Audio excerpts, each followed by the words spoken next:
you're like water when I'm thirsty, yeah. Drink, drink. You're like water when I'm thirsty. Drink, drink. Hey.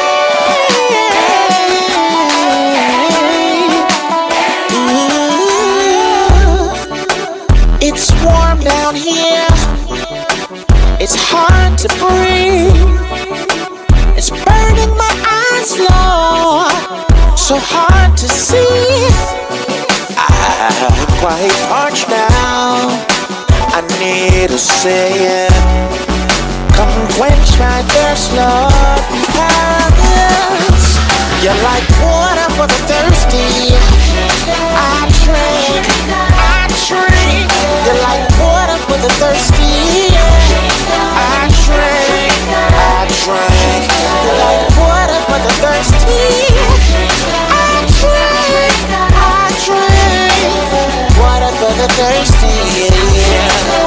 I drink, It's like water for the thirsty. Truthfully, our souls parched. You will find them when you seek them with your whole heart. It's so hard to stay consistent through the word I'm reading. Cause the time is coming soon when every eye gon' see him in the clouds above. This is about a love that quenches the thirst. What the world offers is not enough. Taste and see from this fountain spring, you'll be lining up to get a drink. Refreshing ink flowing out of cups. This life they gotta touch, you liberate them out of cuffs. The faith is undivided trust, created us up out of dust. He's worthy of fresh well of living water for the thirsty. Give her honor the first thing that I'm doing when I'm waking up. It's everlasting life to all who desire to drink you're it like up. water when I'm thirsty. Drink. You're like water when I'm thirsty. Drink. Like water when I'm thirsty. Drink. You're like water when I'm thirsty. Drink.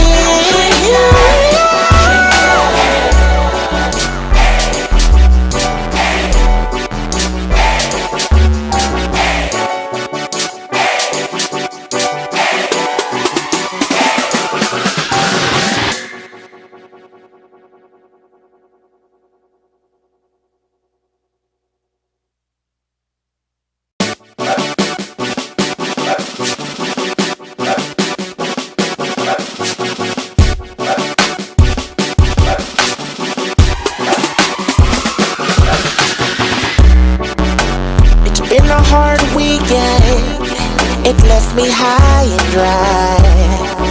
I've been going through the ringer, I need you in my life. Time seems crazy, I'm stranded in the desert. This life gets so hot, I need a sip of you, God. Cause you're like water when I'm thirsty, yeah. Drink, drink.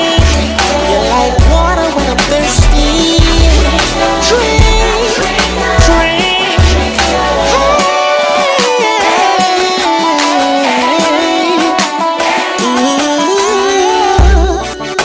Hey. It's warm down here. It's hard to breathe. It's burning my eyes, Lord, so hard to see. I'm quite parched now. I need a savior. Come quench my thirst, Lord. Yes. You're like water for the thirsty. I drink, I drink. You're like water for the thirsty. I drink, I drink. You're like water for the thirsty. I drink, I drink. Water for the thirsty, yeah. I drink, I drink. You're like water when I'm thirsty. Drink, like water when I'm thirsty. Drink, you're like water when I'm thirsty. Drink.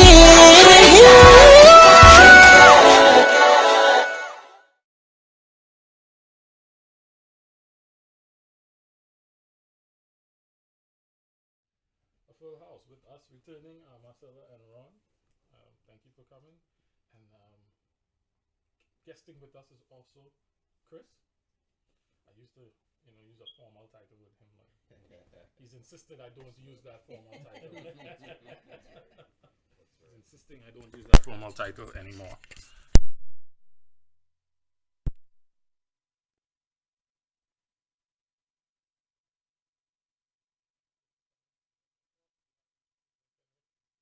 With us tonight. You don't use my formal title? No, I don't use your formal title. What is your formal title? When you call his phone, I'm gonna give you his number. It's like 1-800-555-Kenrick, and then when you call it, you'll get his formal title. He has it there on the phone, man. 555. Don't forget, 555 is the number. Yeah, so we're closing out the year. This means that in, maybe a week from now, we would have read through the whole Bible again. So we are our fourth time, Kenny? Fourth time together. Haven't you joined us in the middle of the year? No, I've been doing the beginning of the year. Is this your first time all the way through? Yeah. What was the experience like? Go ahead. No, go ahead. What was the experience like? It was definitely eye-opening. Okay. I feel like it has showed me more about who God is as a person, how alike we are, and it has also helped me to peel back some traditional layers that I needed to get rid of. You got a question for that? Oh, did you get through everything? Did you go through? I did. I think I may have missed like 2 days, and then I would try to go back and catch up. But yeah. That's good. That's great. Yeah. That's fantastic. Because I think the way the plan is reading out now, except for Job, everything else that's on the plan for the rest of the year is stuff we've read already. Mm-hmm. Correct. So you would have already made the full circle. Was it as overwhelming as it appears? Some of the Old Testament was. But the actual read of it, was it? No. Oh, okay. All right, cool. But I did switch. No, because you don't ever read the Psalms. Yeah. Never. You never read the Psalms? You don't read the Psalms. Well, that's just principle. Songs You want to share with Ron Yeah. Songs that don't rhyme. Doesn't make sense. Okay. You're right. That's. I can't disagree Okay. with that. Right. So yeah, That's good. That's good. That's impressive. would you recommend it to anybody? I would.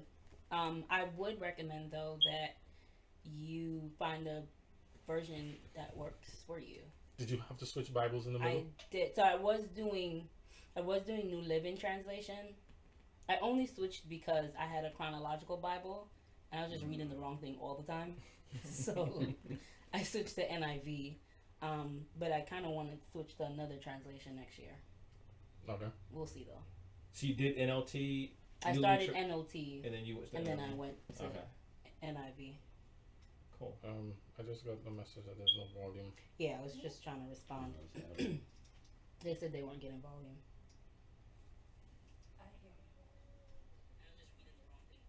Okay. Okay. Very good. Alright, cool. Alright, cool. Well, that's good. Well, tell us about the question you had for this week. You hit me with a nice left today in the week, and I said I will bring some guns out. Oh, wow. These are the guys. Serious You're not doing question. too good. To help me carry this heavy one that she had.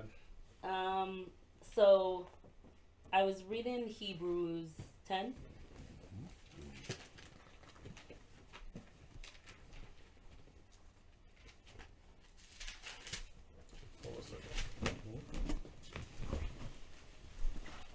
Hebrews 10. I think Dee said they're still having issues with the volume.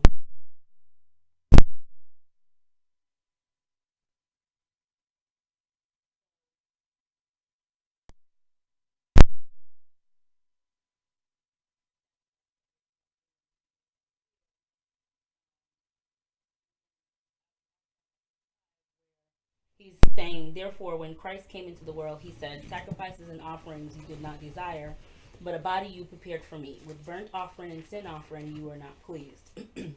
Then I said, "Here I am, it is written about me in the scroll. I have come to do your will, my God." First he said, "Sacrifices and offering, burnt offerings and sin offerings you do not desire, nor were you pleased with them, though they were offered in accordance with the law." Then he said, "Here I am, I have come to do your will." Okay, so everything after that was kind of irrelevant. But my question, I've always thought the Ten Commandments were, this is God's character, and this is the law he governs his kingdom by. And I kind of, when I read that, I was kind of thinking, is God really, is he confined or is he defined by the laws? Because then the next chapter, which is Hebrews 11, which if you go into that, it starts talking about faith and all the stories of faith and how faith really is essentially the core of what you need. And so my question was pretty much, is God defined by the law? Is it something that is it as important to him as we stress it? Mm-hmm. Yeah. Mm-hmm. How you feeling about that question? I'll let you go No, ahead. I'm sorry. I want to make sure I'm clear on what you're asking. Is the law as important to God as we think? Or So as what? so is it, so you know how we kind of stress the commandments? Mm-hmm. Mm-hmm. Is it as big of a deal to God as we make it? Okay. Gotcha. And where are you? Or how would you answer that question? I don't think it is. Okay. So I kind of got stuck on, though they were offered in accordance with the law, God kept saying, "I'm not interested in your sacrifices, but you told us to do this." And God was like, I really was never interested in that. So yeah, let me not jump ahead. But that was kind of where I was stuck, and I kind of came to the conclusion that I don't think God's in heaven going, "Oh my gosh, she lied. All of heaven is just falling apart because she lied again." I think he is disappointed because it hurts me, and I think that is the intent behind it. But I don't think he's like as stressed out as I am about the law. What does that thought do for your Christian experience? So I'm not saying it's right or wrong, but as you sit in that space, what does it do for you? so it helps me to move from a place of it helps me to move away from righteousness by works. So this was, I probably think maybe 2 years ago I heard this story, and it kind of brought that up to me as well, where this pastor, he was talking about how he went back to God and he was asking for forgiveness, and he went to God and he's like, "Can you forgive me for doing this again?" And God was like, "Doing what again?" Because God puts it in the sea of forgetfulness. Like, I don't remember it anymore. What are you talking about? Did what again? And so it kind of, that came to my mind as well. But for me, it's pushing me from a place of righteousness by works. Can I ask a question? Sure. Yeah. So I'm gonna ask a question on top of your question. Oh, okay. Because the thing is, it's interesting, I was thinking along the same lines, right? And in Revelation, I just had it, 21? Yeah, 21. No, 20. This Bible's confusing. It's 20. 20 verse 12. And it says, "And I saw the dead." So I guess start at verse 11. "Then I saw a great white throne and him who was seated on it. The earth and the heavens fled from his presence, and there was no place for them. And I saw the dead, great and small, standing before the throne, and books were open. And then another book was opened, which is the book of life. The dead were judged according to what they had done as records in the books." And I think the New American Standard says, "And the dead were judged from the things which were written in the books according to their deeds." So, yes. So you're kind of like which is is it? Well, yeah. It's So kinda- there is. I think there is a. Where does faith work in here? Where do your deeds work in here? Because since you're judged by the actions, I guess the results of your faith, whatever that may be, lack thereof or of. So the answer is D. None of the above. All right. So maybe it's my literal mind. I've been told I see things a little too literally. But when I go back to what you pulled out, let me ask a question. When you see what was stated here, when it says sacrifice and offering you did not desire, what does that mean to you? So for me, it's, I think God told them, this is what here's the law, right? And they went to an extreme, and they were like, okay, I'm just gonna sin, but I'm just gonna sacrifice an animal. And I, like, time and time again in the Old Testament, I've seen God say, I really was not interested. Like, I wasn't even interested in the first place, in this in the first place. I really just wanted a relationship with you, and I wanted you to choose me. So that is what I see. Okay.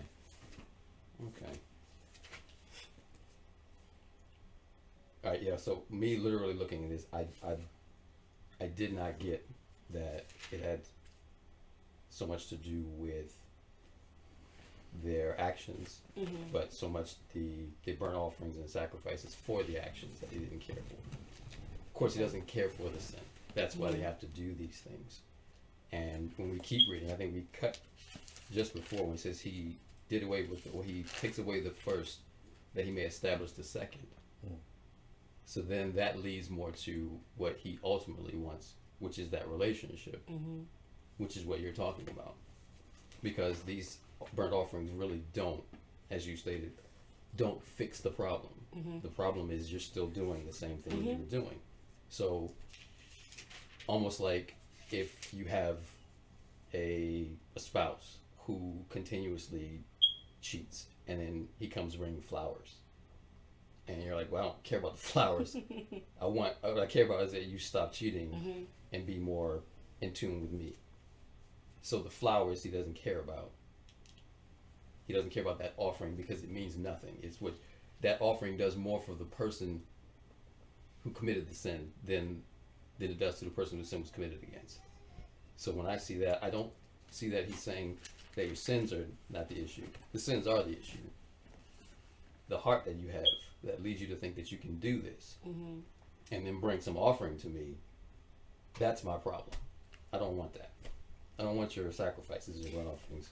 So then it kind of, for me, it's kind of just like, but then it kind of opens Pandora's box because there are things that we do, religious things that we do, that I'm sure God's just like, I never really asked you to do all of that. Like, you're doing the most right now, and it's not necessary. So that kind of, that opens that up for me. Yeah. Jared, your facial expressions are funny. Interesting. Oh, dear Lord.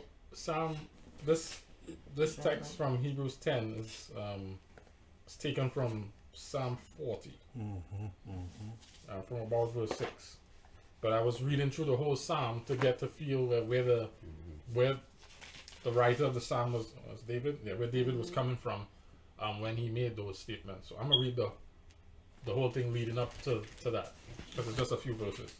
Verse 1 says, I waited patiently for the Lord. He turned to me and heard my cry. He lifted me out of the slimy pit, out of the mud and mire. He set my feet on a rock and gave me a firm place to stand. He put a new song in my mouth, a hymn of praise to our God. Many will see and fear God and put their trust in him. Blessed is the one who trusts in the Lord, who does not look to the proud, to those who turn aside to false gods. Many, Lord my God, are the wonders you have done, the things you have planned for us. No one can compare with you. Were I to speak and tell of your deeds, they would be too many to declare. And then the line comes in. Sacrifice and offering you did not desire, but my ears you have opened. Burnt offering and sin offerings you did not require. Then I said, here I am, I have come. It is written about me in the scroll. I desire to do your will, my God. Your law is within my heart. I'm going to keep reading to verse 10.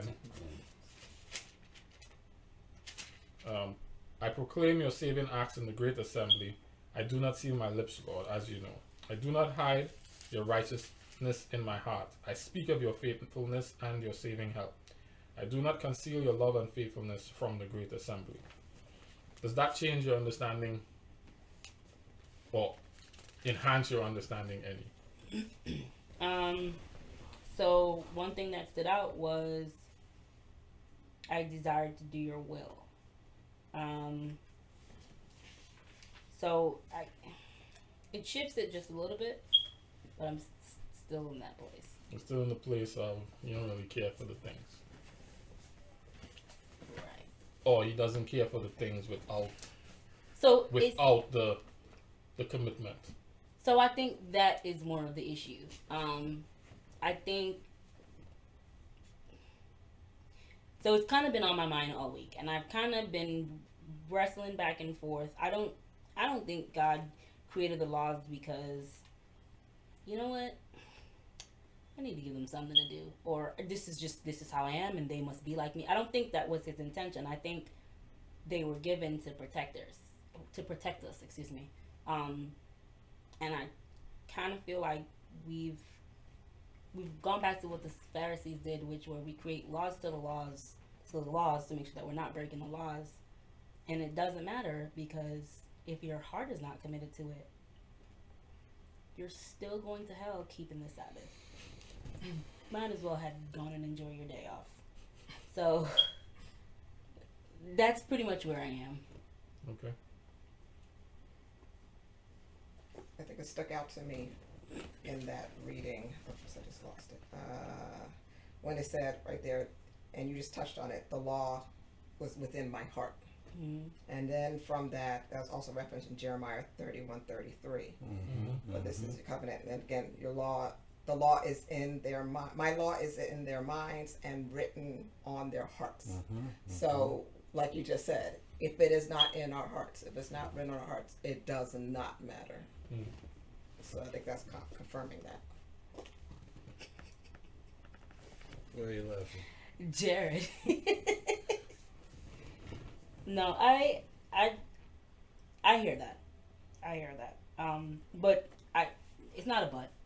I just think I needed to shift my understanding, because I always thought these are just the laws of heaven, and in order to make it to heaven, you just have to abide by the laws. And it clearly is not. So that wasn't the intention behind it. Do you think it makes it difficult for you? Like, you've been doing the laws or have you been using the laws as your benchmark for your life up till now? Has it been difficult? Has it been? It has been meaningless. What? So, if it's been a check thing. Like I don't do anything I'm not supposed to do on a Sabbath. I don't steal. I don't kill. I don't commit adultery. I gotta just. So you say. It was a check mark, but it wasn't. There really wasn't any. It wasn't in my heart. So it's kind of just like I'm doing the formalities because this is just what I do, and this is what I am told not to do, and therefore I just don't do it. But it didn't really mean anything. Well, why don't you kill? Because God said not to do it. Not because it would hurt someone else. Like, you know. So that's why I said it was meaningless. There was nothing behind it. It was just, I was told we don't, as Adventists, we just don't do these even things. without God, not killing is a good thing. Right. It is. I wouldn't call it meaningless. So, and I guess that's the thing. Do you? So that's actually a good segue. I mean, do you look at things outside of, like the do's and the don'ts, and so? Because I can rationalize pretty much everything. Like if I do it, I can say, oh, that makes sense because da da da da da da. Now I do it. Before it was just like, we just can't do it. We were told, thus saith the 10, and that's it. And I never really stopped to think, well, if I lie, I might cause somebody, like I might hurt someone else, or I might cause problems. Like I never sat down and You thought. don't kill because you can't give life. Right. Like, nothing I like- never sat down and thought about it that way. So that's why I was like, I'm doing these things, but it's meaningless. I'm really just following routine. But you do that with kids, right? When they're young. So that's what. Yeah, that's what. Do what with what? You do that with kids when they're Wives young. do that with husbands. Mercy. That's true. I That's am true. single. I don't have children. Be specific here. Only one guy didn't speak out of the crowd. Sorry. So, but it's true. Like, so, for instance, I'm very honest with my kids, and so Addison called today. They're in Charlottesville, and she said, "Hey, when we get back, can we go shopping for my basketball shoes?"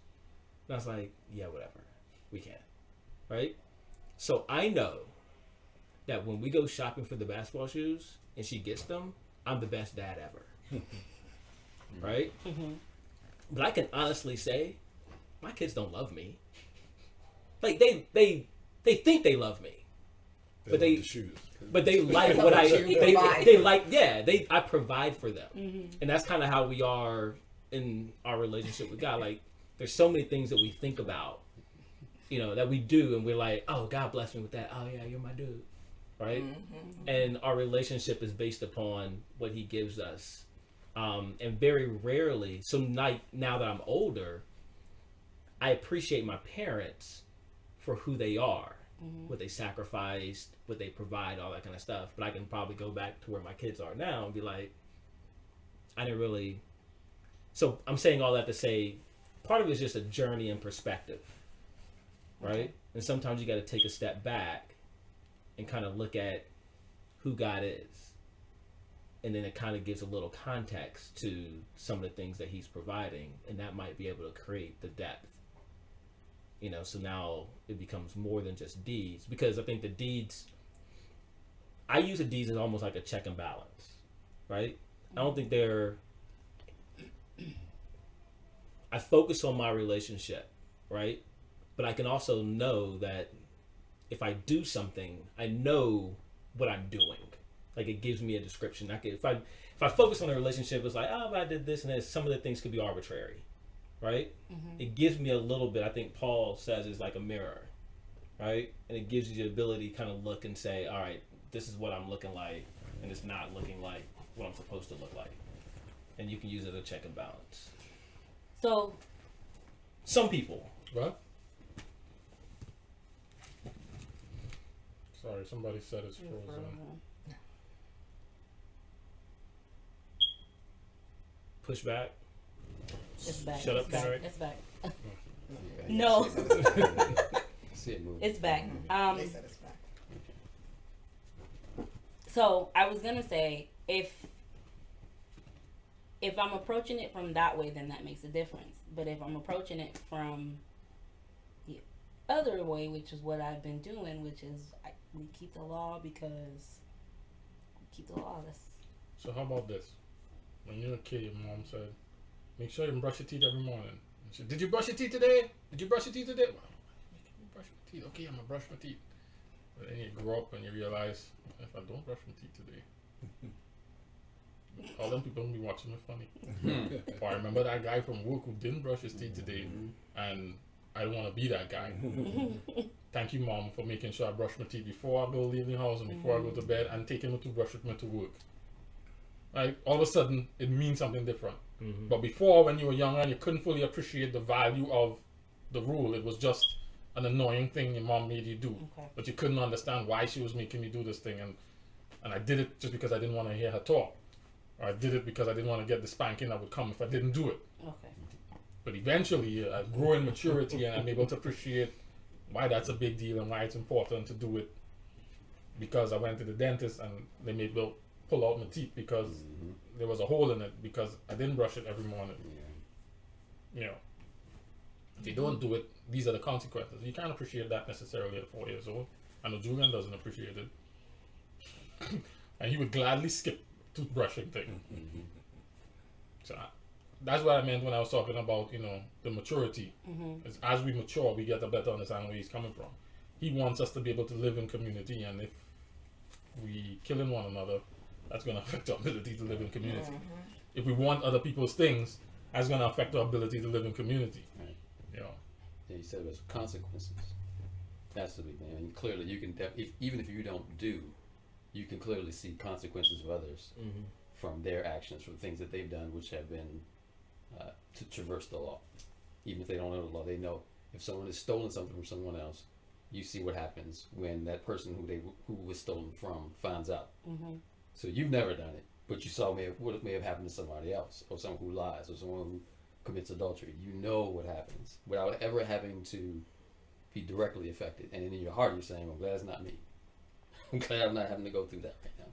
Carrick, you're gonna have to go back over the basketball shoes. When it froze, Kia missed it. Kia.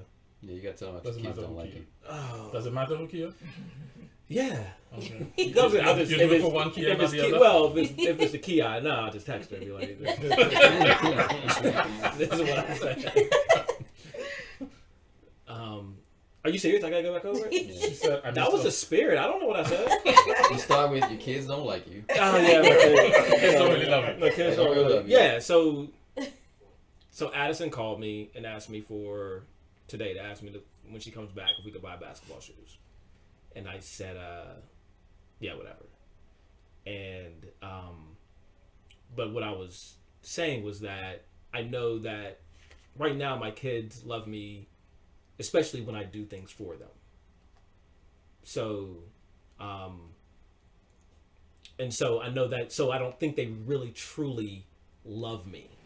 And I don't think they have the capacity to love me at this point.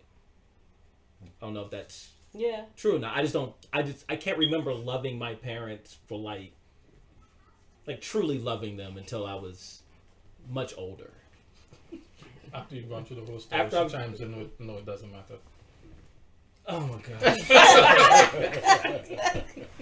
So now you got me on camera adding your stuff, kids don't telling like me you I twice. don't love my parents. Whatever, kid. So, you okay? Yeah, I think that maybe it's time for me to transition out of just rules to the rules so that I don't break the rules. Can I ask one more question? And you may have answered, I may have missed it. So what did you think doing, like just going by and obeying the rules, what was it getting? What do you think it was going to get you?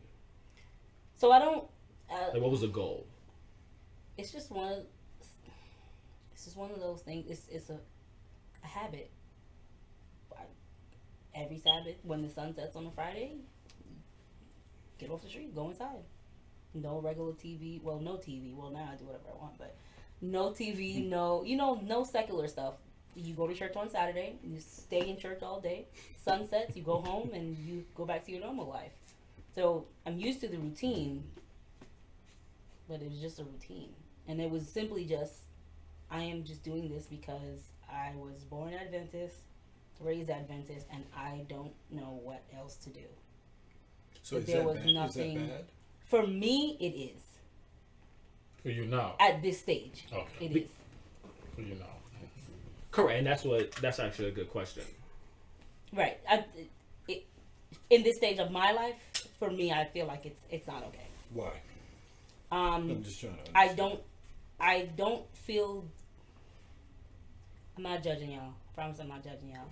Sounds judgmental. Right. Right, you gotta say. I'm not a racist. I just feel like there's no substance to it. Like I don't feel like I am. This is pointless. But I'm even asking you, even if it is pointless to you, you're saying that as if that's a bad thing. In this phase of my life, there should yes. be more. You think there should be more. In this phase of my life, there needs to be more. A couple years ago, no. So you're growing up. I grew in. What is point? You said something's pointless. Exactly what's pointless. So what is pointless is me just doing the routine, me just getting up, going to church, me just doing the formalities, and I really don't. There's nothing else behind the formality. So you doing it pointless, or you doing it without understanding pointless? Me doing it without there being a connection or a relationship is pointless. Okay. Yeah, So you're looking for a relationship. essentially.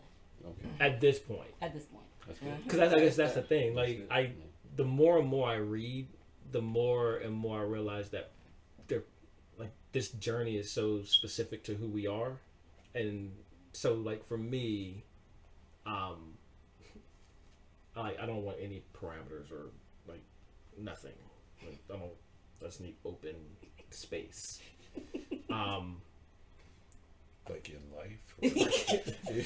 No, Jewel, I don't need open space in life. Don't ask questions. But I don't like the structure, right? I think, when I actually I'm trying to understand structure of church, Structure of of- life, or structure of marriage, structure of anything. Pause So- on that one. Right. I was trying Will to. be replayed. So for instance, okay. You just don't like structure. You struggle with the idea of structure. So I struggle with the idea of structure because I think, for me, I feel like it starts to frame thought, right? And it's less free. Sure. So for my wife, one of the things I tell her is like, I want to love you to the point where like I just love you. Like it's not about anybody else. Like I don't have to worry about, like, I want to be that free to love you. And I think that's what God wants us. Like he just wants us to be free so that we're living in him and we're not thinking about. Wait, I'm sorry. I'm just a little slow tonight. Seriously, I'm just, when you say love your wife and it's not about anybody else, you mean like, the alternative is I'm loving my wife because my dad told me I should love my wife? Is that Well, so that's the thing. So there's a lot of things that we're told that, in a relationship, these are things that you should do, these are things you shouldn't do. You shouldn't look at this, you shouldn't look at that, you shouldn't do this, you shouldn't touch that, you shouldn't smell that, like all that kind of stuff. I got you. Right? So that's the way, and that's the way a lot of people live Yeah. when they're relationships. I'm saying my goal is to not even worry about that. I just want to be so in love with you that I just love you. And because I love you so much and we're so in love, the rest of it doesn't really matter. It's not even on my radar. And I think that's the way God kind of wants us to be with him. However, there are people that need fences. And What would that look like to you?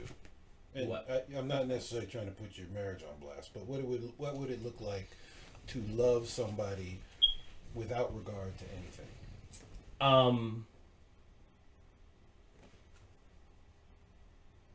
So I'll go and hang out with guys, and one of the things that people always say is that, man, like you really love, like you and your wife are happy. It's like we are, and for a while it's like trying to like, yeah, we are, but why would you? But it's in my conversation, right?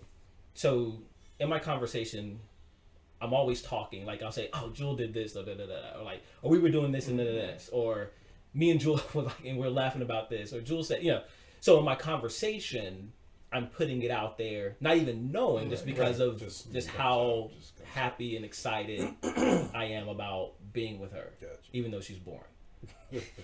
I don't want to gas her too much. He was like,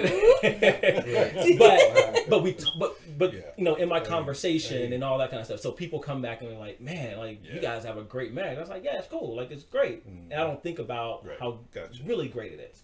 And I think that's what God looks for. But I think there are also people who have to have rules and live with fences and whatnot because it helps them with structure. And I think it's personality. I think it's the way God created us, that we're all kind of different. And so I'm saying all to say, to your point, I don't know if necessarily having rules and doing that is bad, only if you never get to the relationship part. But I think that, I know guys that they need that structure in order to help them maintain their focus on the relationship. What are the structures and rules in marriage?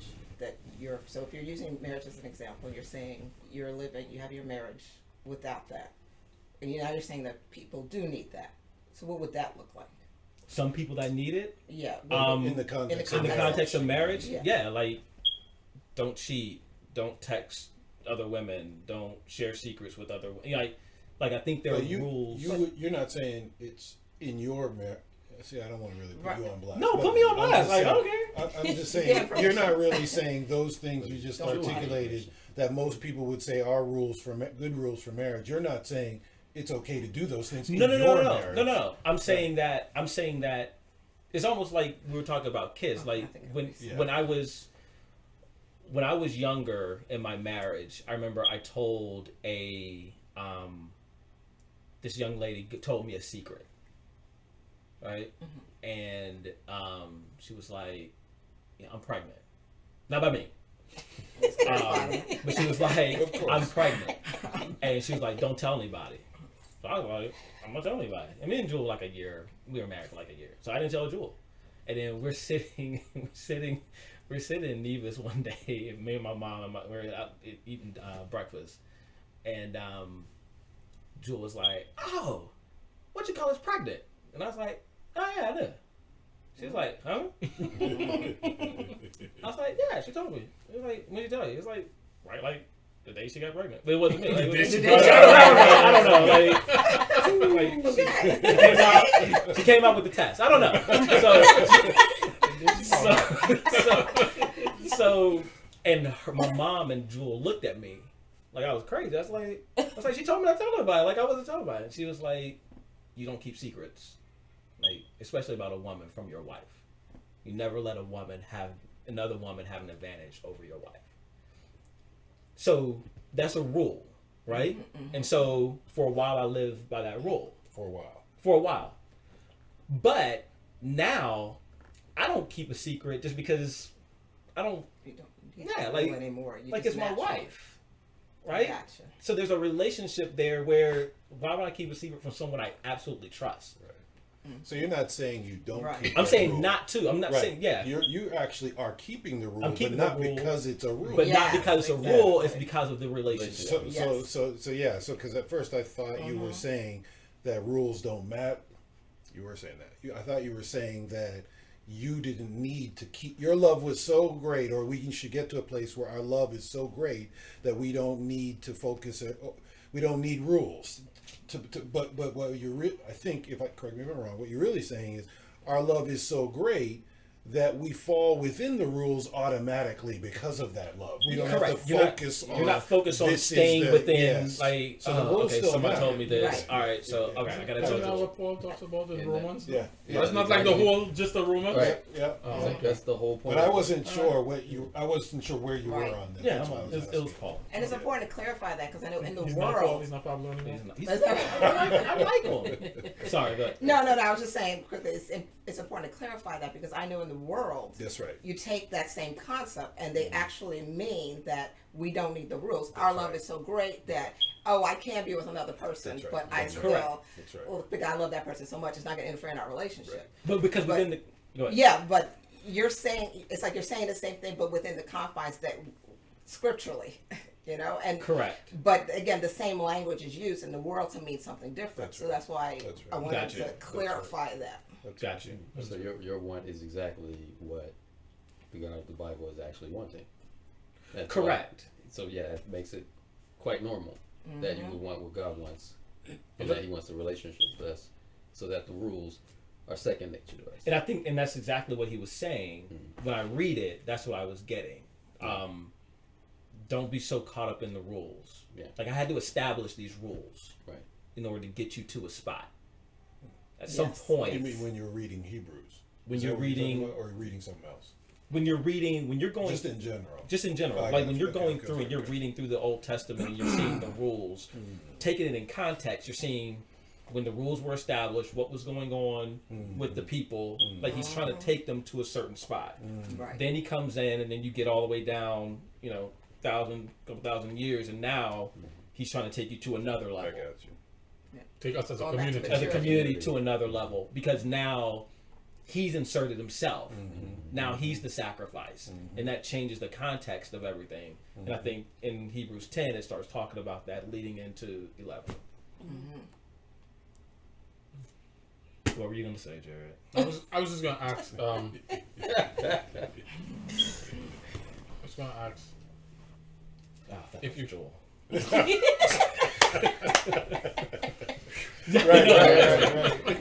I think you saved it.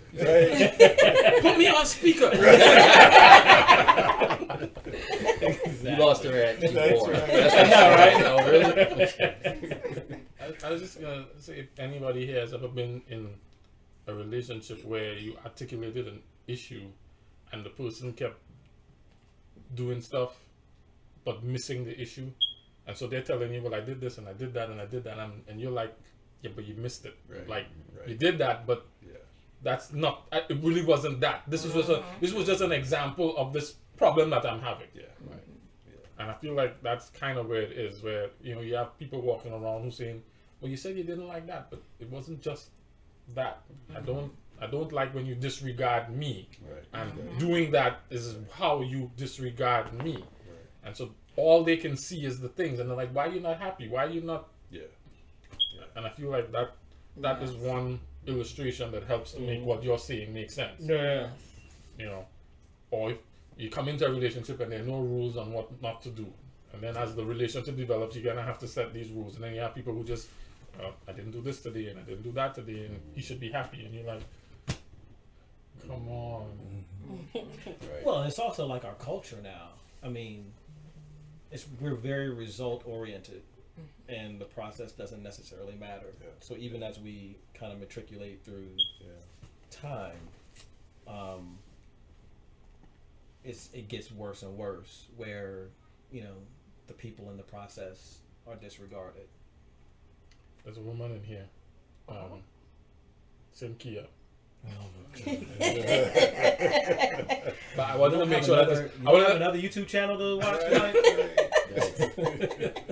But I said it like that because I wanted to say that it was a woman's perspective. Okay.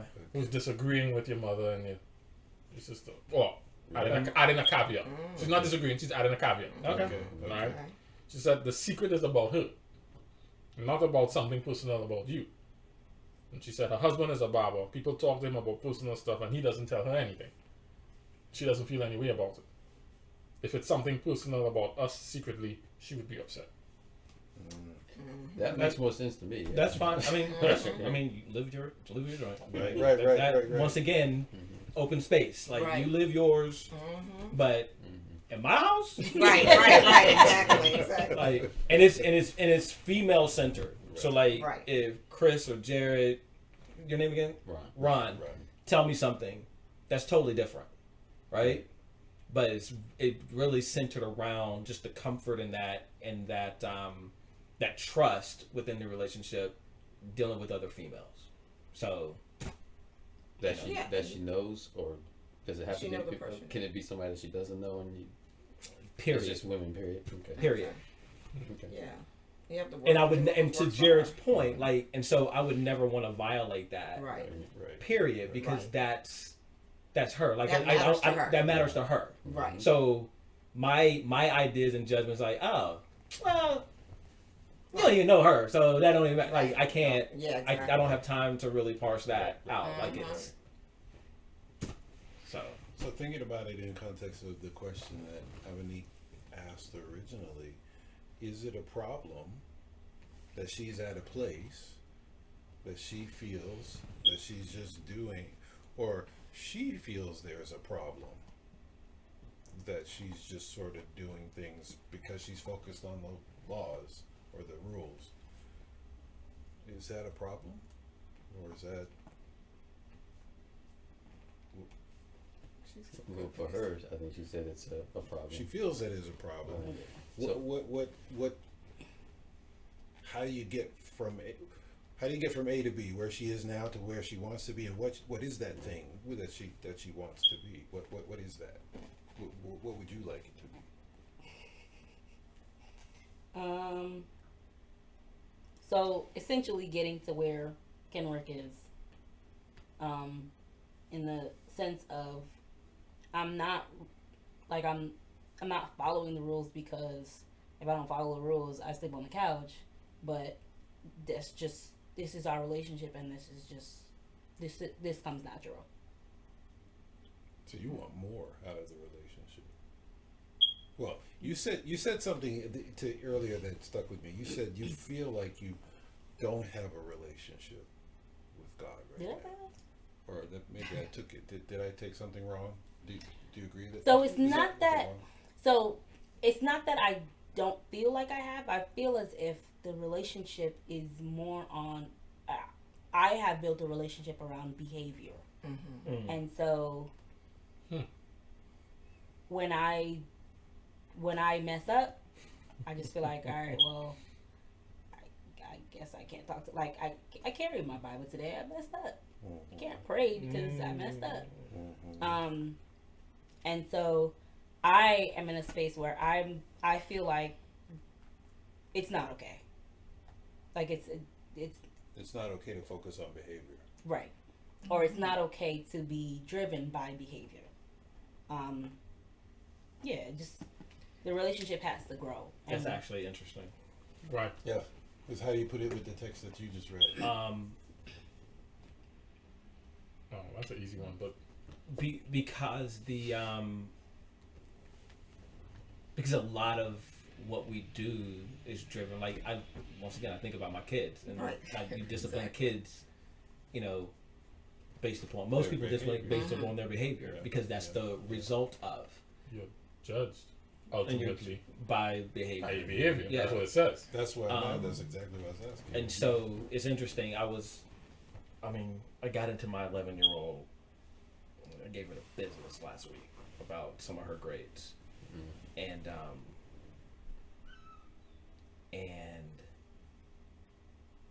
like I really laid into her, and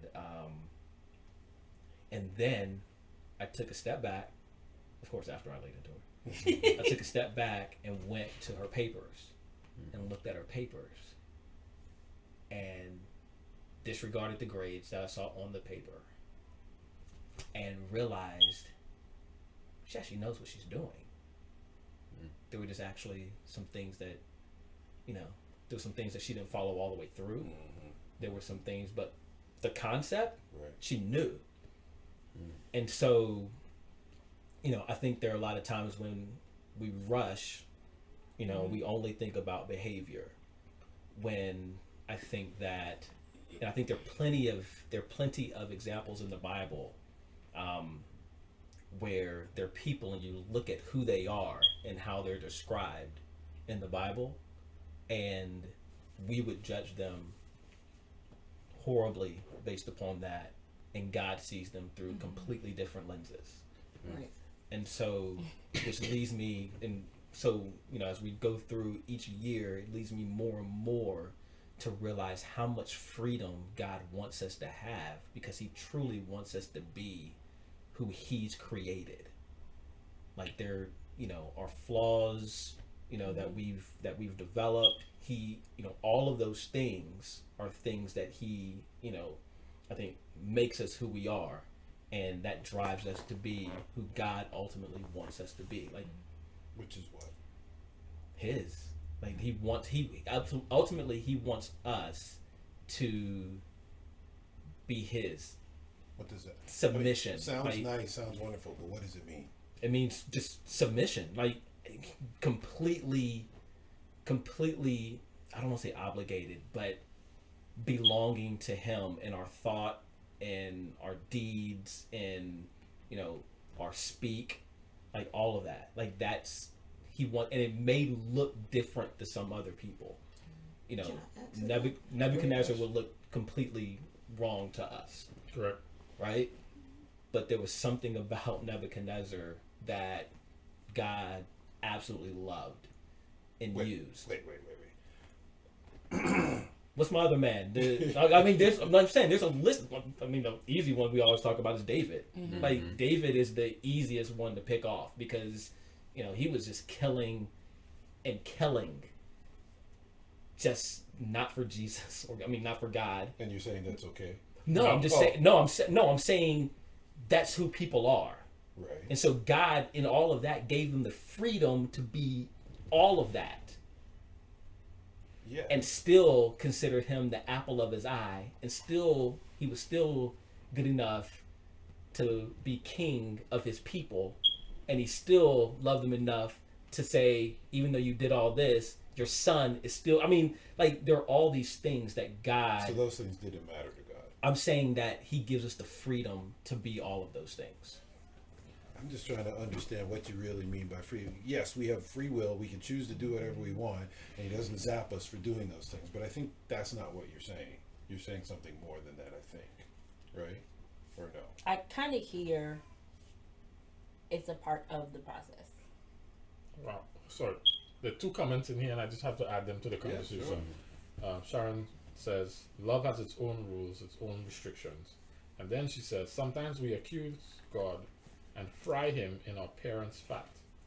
We don't. Is she West Indian? Must be. Must be. Can I fix your face? I mean, my dad's West Indian. I don't know. Right. She goes on to That's say, we true, don't though. really trust That's his true. feelings for us. Yeah. Yeah. Yes. Yeah. Okay, I think that has to do with what I was going to touch. So I'm just adding that, and then you can go ahead. Well, I wanted to. Well, were you going to say? No, go ahead. All right, because what you were saying was resonating with me so much as a parent, and it made me, like you were saying, just kind of really working in that area. And you know, both Ron and I, with our kids, so we had the typical parenting where you do this because, and that's all you need to know, like the concept of not understanding why. So we took the old school approach, but we added more because what we realized is that for our kids, we are the physical representation of God here on earth. So the way that we respond to them, the way that we are with them, is going to make a psychological connection to the way they see God. Absolutely. So for us, we needed to add more communication because we wanted our communication to be in line with how we wanted them to communicate with God. So when we disciplined our children, and as in Hebrews 12, it goes into disciplining and the importance of it. Our discipline methods was very strategic, in which before they got spanked, they had to communicate why they were going to get spanked. So, and they never directly, of course they were upset with us for a minute, but they understood that this was a consequence of their action, that we didn't enjoy it and it hurt us, but they knew what was going on. So I say that because now this is my daughter's first semester in college.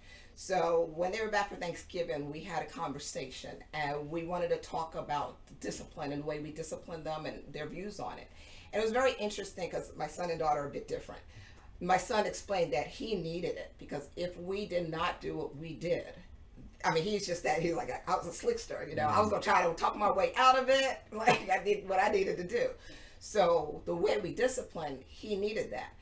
My daughter didn't get disciplined as much because she was the one that she saw him. Right, and she learned from. She's younger. She's younger. Yeah, yes. right. She was like, why does he always get disciplined? She learned, and the few times she had discipline, she was like, got the message, understand, not going back, not dealing with that again. So with that, it allowed them to be able to. Now, if they do things wrong, they're not afraid of God. They can go to God. They can understand. They can communicate with God easily because they knew they talked about anything. Nothing was taboo. Nothing was off the table. But it was about, and I really feel that a lot of times we don't really clearly see that. Right. And as she said, I don't know if that's what she meant by parents' fat or whatever, but that's what made me think of. Gave you some good fat. We we view our relationship. Yeah. There's that good grease. That good grease. That coconut oil. Right. Coconut oil. There you go. But yeah, that's so I get where you're coming from. from.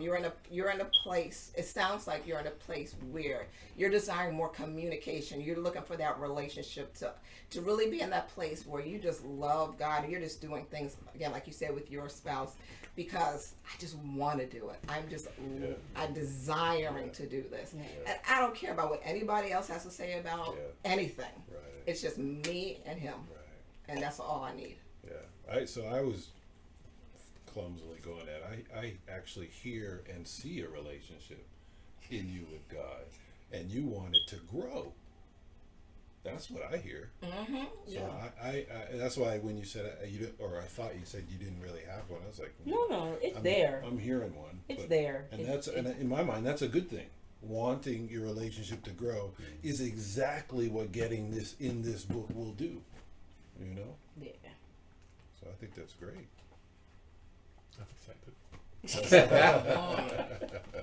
I'm excited for you. I'm excited because I was kind of where you were back in 2008, and the experience of reading the thing cover to cover, but not in the disjointed way that it's actually arranged, but like following the storyline and seeing the arching narrative, it changed the way I understood my relationship and forced my relationship to change in a way that I probably would not have seen if I kept reading in chops and bits and pieces.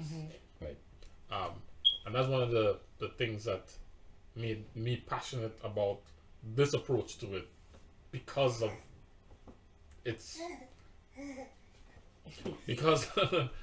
because of the potential for it to have that kind of experience.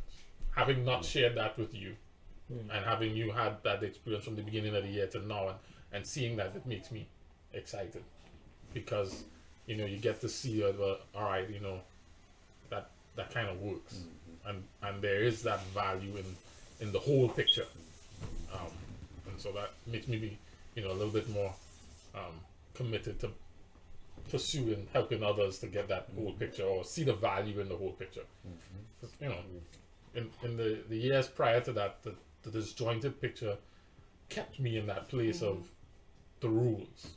Right. I think that's one of the biggest misjustices we can have, is when we read the Bible by like verse here, verse there, and never really go from Genesis to Revelation, because then we don't get the understanding that this is one continuous story, but rather we read it based on, say, a sermon where someone says in Corinthians this, or in Thessalonians this, and you read those things and it's applicable to what they're saying, but we don't get the full context of what it means in the entirety of the story. Exactly right. Because the story is the thing, and when you get to that, then we see, oh wait, God's been at this for a long time. He's been trying to get us to understand simple things for a very long time, and he's done everything he possibly could, or he is doing everything he possibly can, and then to see all the iterations of the success and failure. Right. And then we put ourselves right in and go, oh, and where are we in this? So that's where we really get the understanding. Yeah. And sometimes that story evolves. Like, I mean, the things that you read the first couple times, That's right. That's right. you read those same things the third or fourth time, and it's like, oh, That's right. like, so I got this time, I got this time, And get and he starts layering. That's exactly right. Um, That's exactly right. And ultimately, you get to the place where you see, oh, I see why the revelation has to happen. I see why those things have to come. We can't seem to get this right, no matter what. Yeah. And you get to see how much we are made in the image of God, and how he kind of built into the experience that we have as human beings a peek into who he is and who he actually wants. Like, to design the system so that everyone is child and parent, or has a benefit of seeing, observing child and parent, gives you both sides to understand God, and it's just a part of the way he's designed. I was like, when that kind of hit me, I was like, wow, you're real sick. You just built it into the system, so nobody has an excuse. So when the text says, the character of God has been revealed, so that no man is with an excuse, you kind of go, well, how can everybody know? I mean, everybody is either in a child relationship, a parent relationship, or has seen. Right. Yeah. So there's nobody who has an excuse to understand, you know, Right.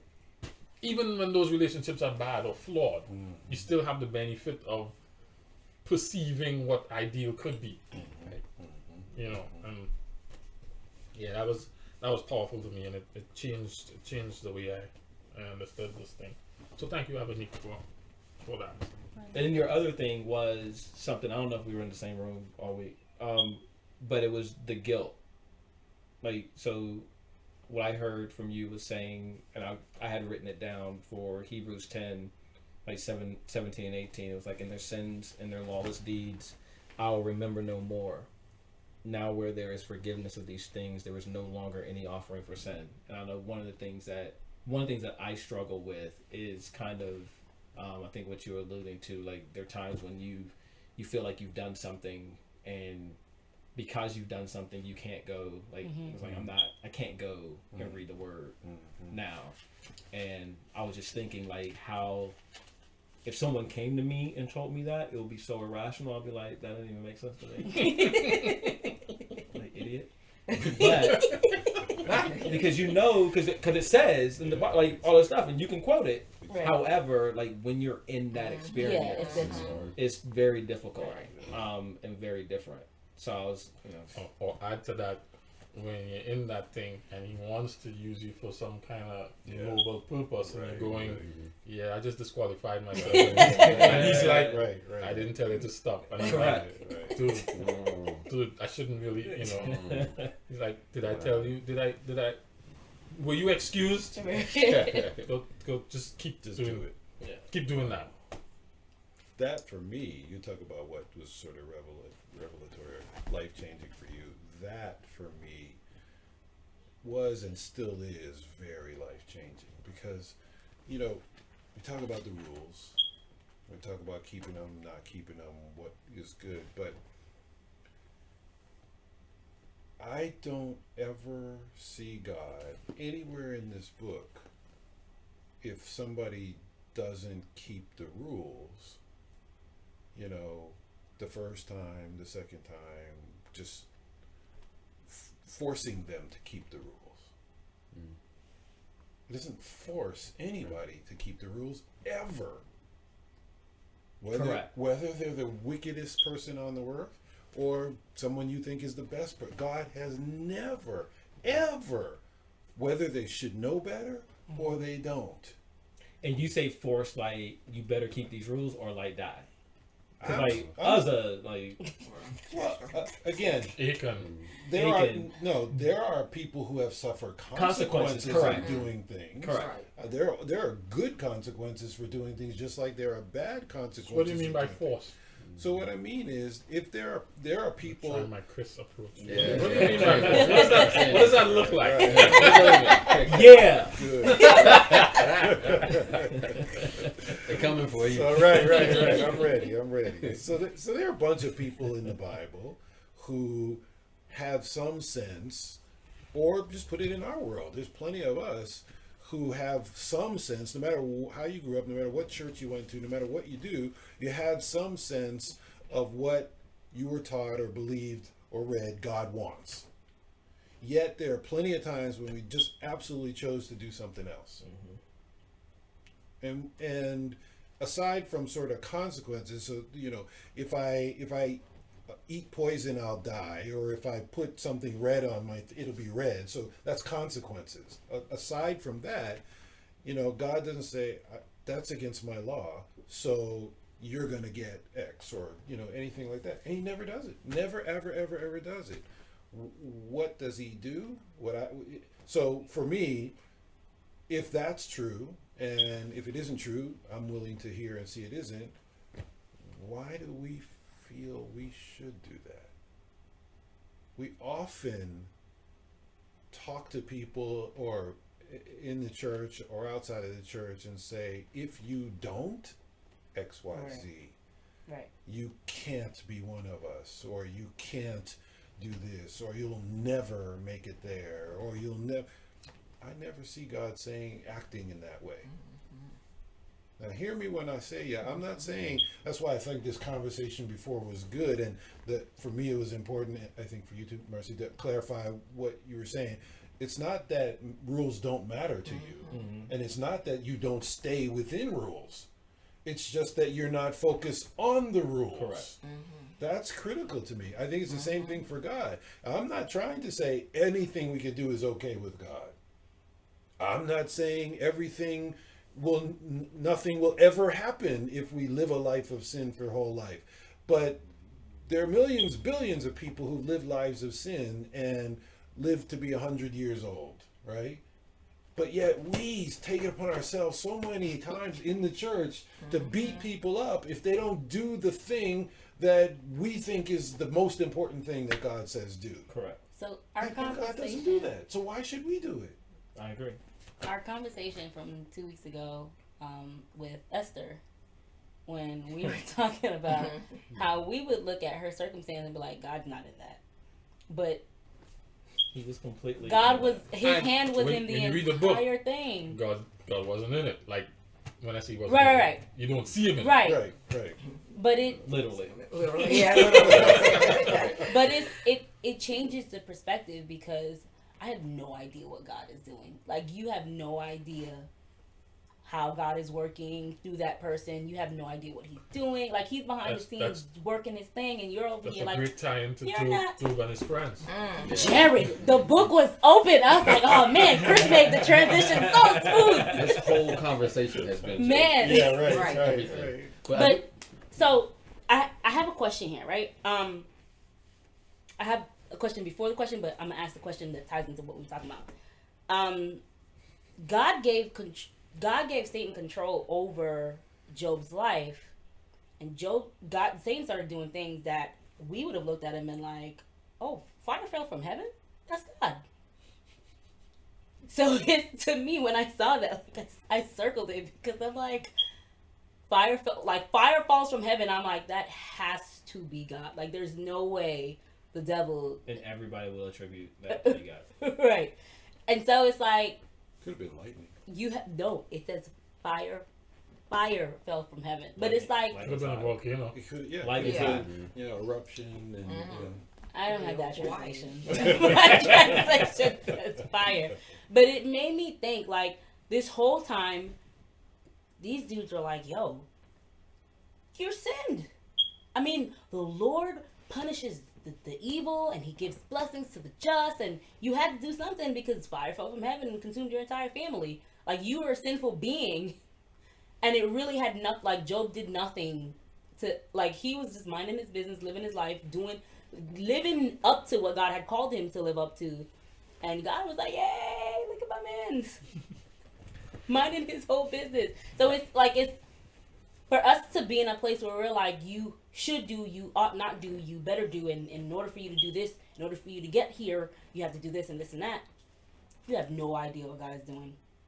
That story changed my whole life and perspective.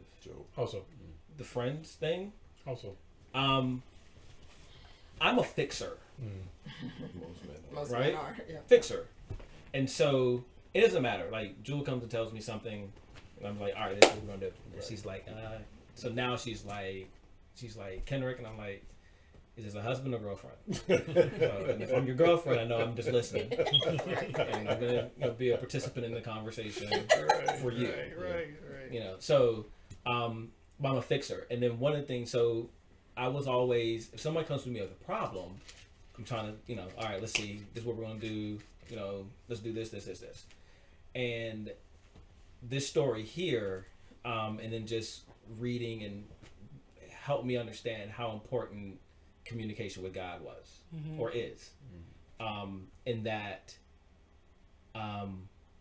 there are times when people come to me with a problem and it's not my job to solve it. That's right. And the only way I know if I'm going to solve it or if I'm not going to solve it is if I talk to God and he gives me the direction. So Job's friends are like, they're looking at the because it's easy to look at the circumstance and be like, oh, you gotta help him. Like, everybody would help him. Like, why wouldn't you help him? You're a jerk if you don't help. God may have them in a situation where he needs them to be in that situation. And if you help, you actually may help. and remove them from the situation God wants them to be in. That's right. And so, in looking at that story, you read it 100 million times, and I never thought about it probably until the last year when I read it, and I was like, that's it. And I was like, and I look at different times in my life. So now, I really try to pray and see God's guidance when I encounter something or someone who is looking, is in a bad situation or whatnot. So, yeah, that's probably my favorite story in all of Scripture, just because. Yeah. Sorry, Esther. We need to have an offline conversation. Only because. Why offline? It's almost 9 o'clock. Right? Right? Because It It is is 9 9 o'clock. o'clock. the very first chapter opened me up to like a whole new world. Like we get this peek into the divine. Yeah. And in this, we're seeing a situation that sort of defies everything that we believe. If you do right, this shouldn't happen to you. But it was upside down in our world.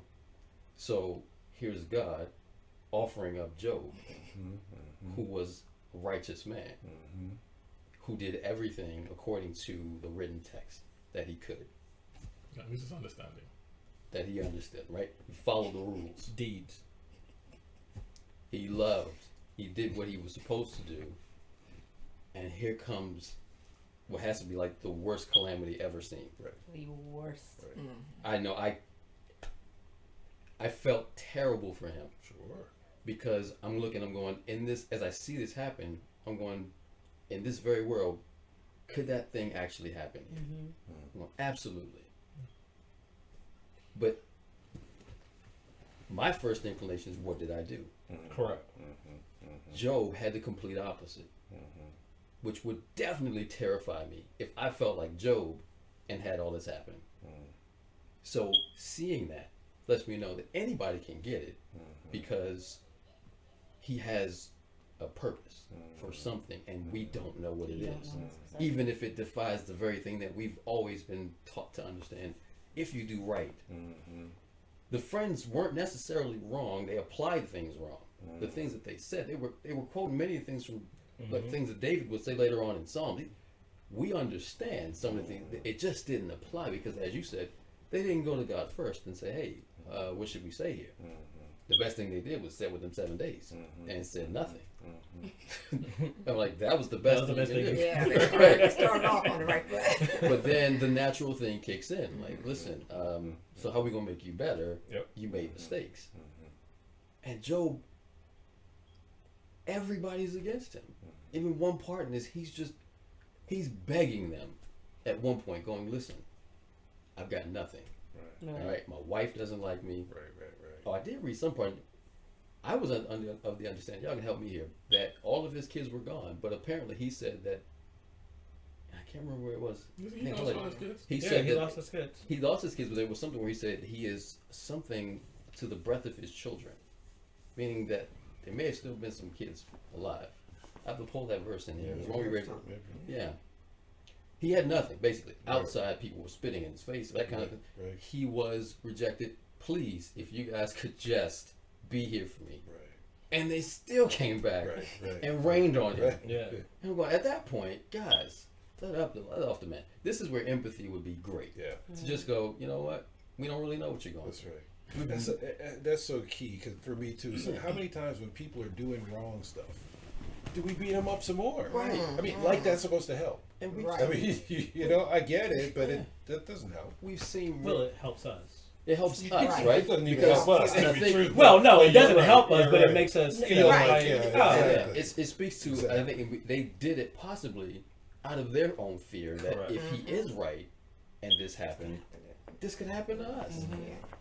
That's terrifying. And so we don't know. Any day, something like this can happen, unexplainable.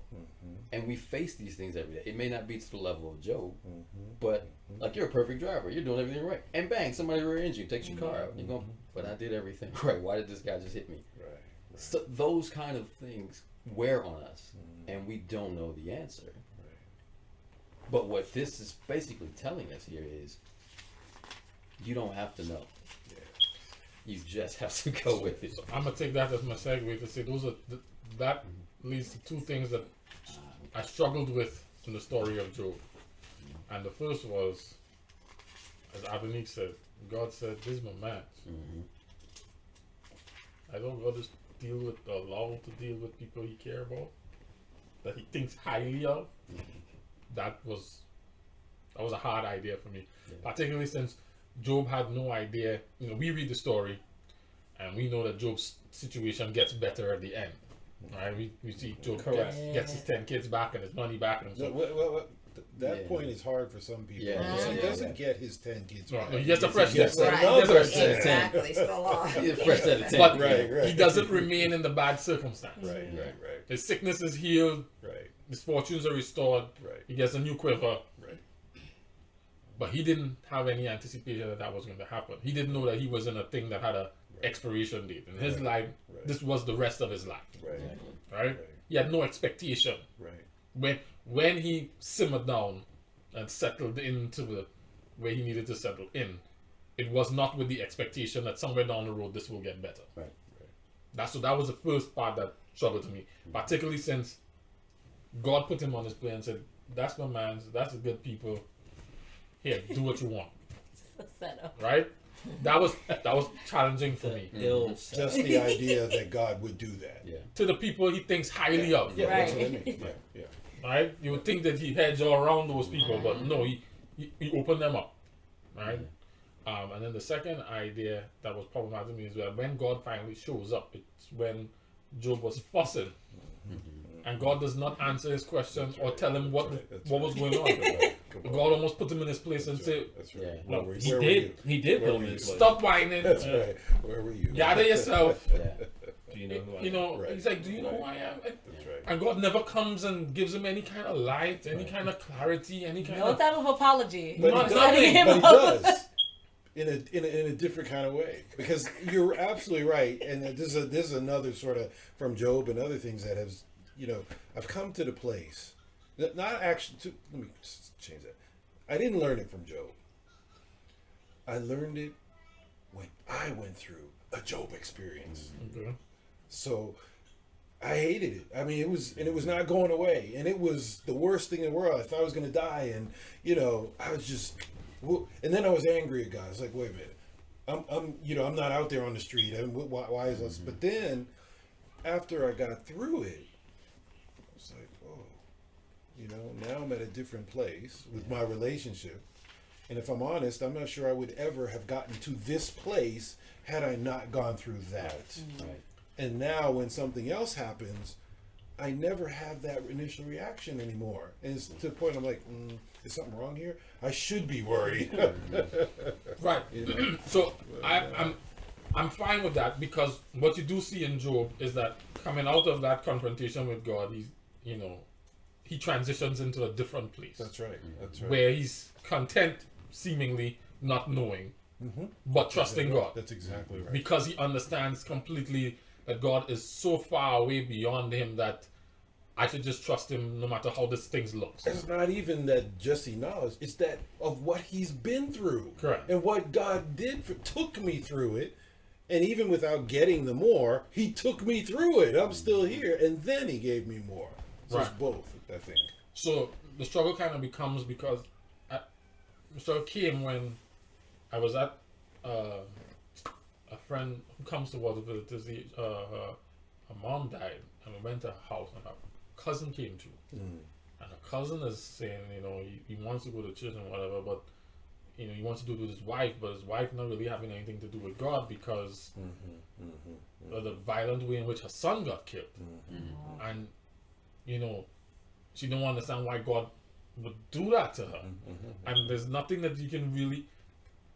The place that Job arrives at to trust God, and when God doesn't come and he doesn't give you a why, he doesn't explain it away, he doesn't give you a justification, he just, to come to that place is almost, you can't, there's nothing that you can really say to her to get her to that place, to just trust God without saying, and so that's why it was a struggle for me, because you almost have to wait on it to happen. If it happens, you know, Wait on what to happen?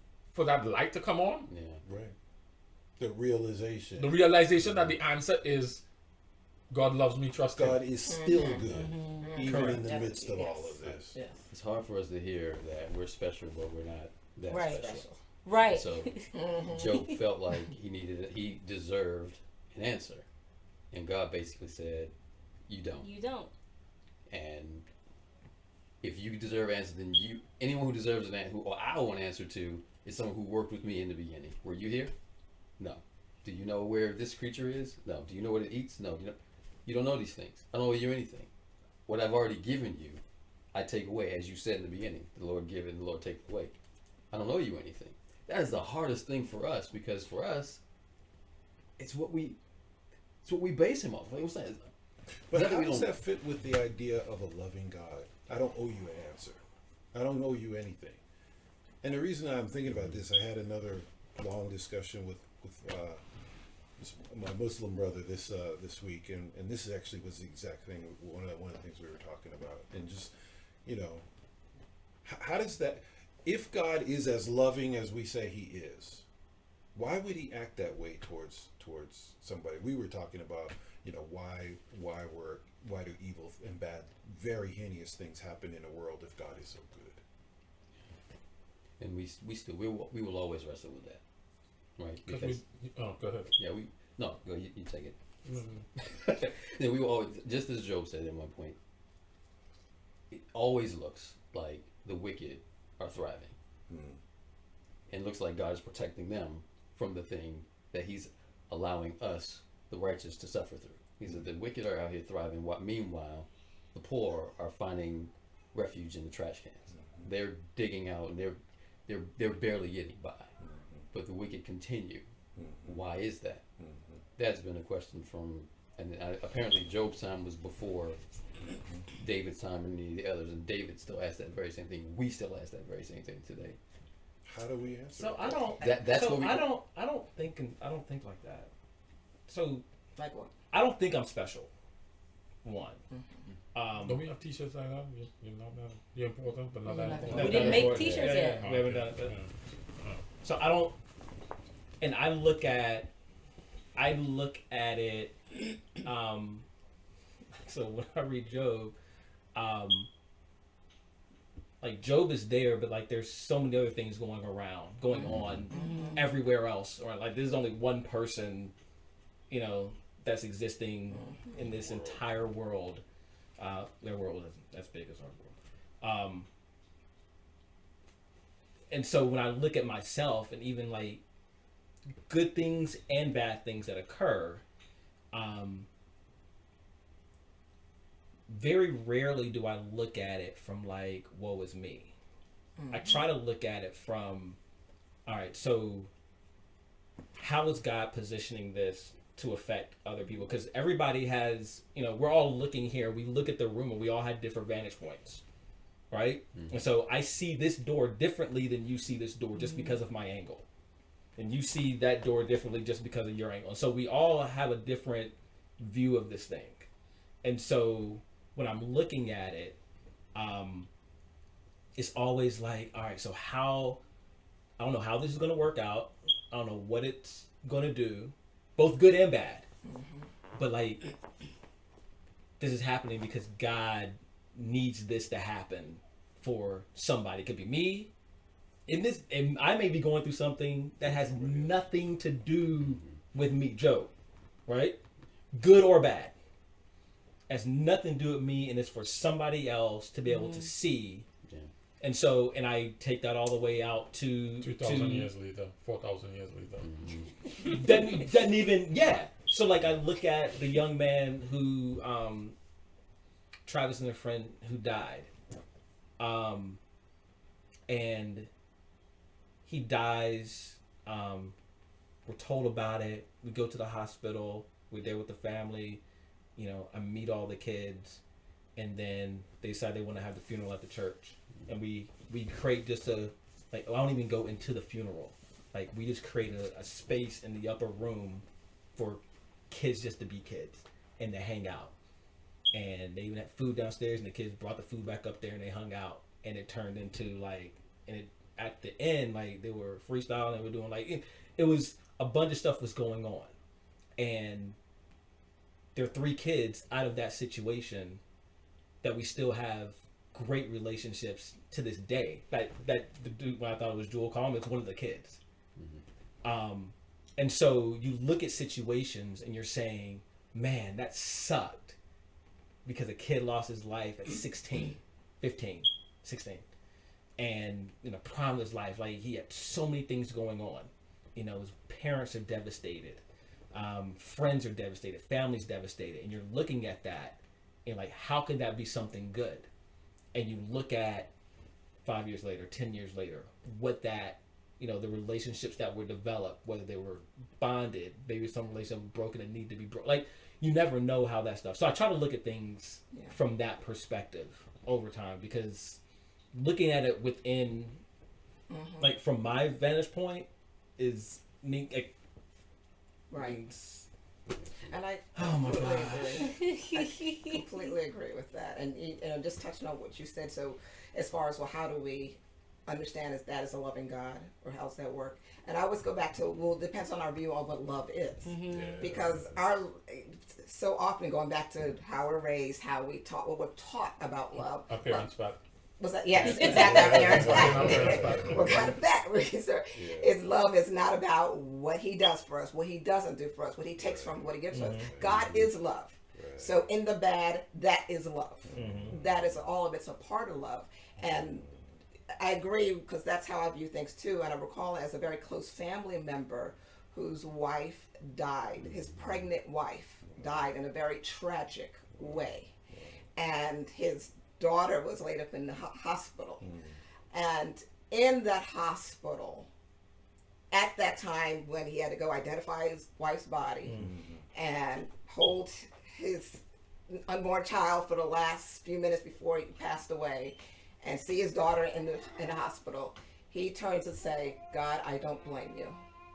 And his concept of, to me, that was like, when I heard that, I was like, Lord, can I please be that way? Like, I just beg that I can be that in a situation like that.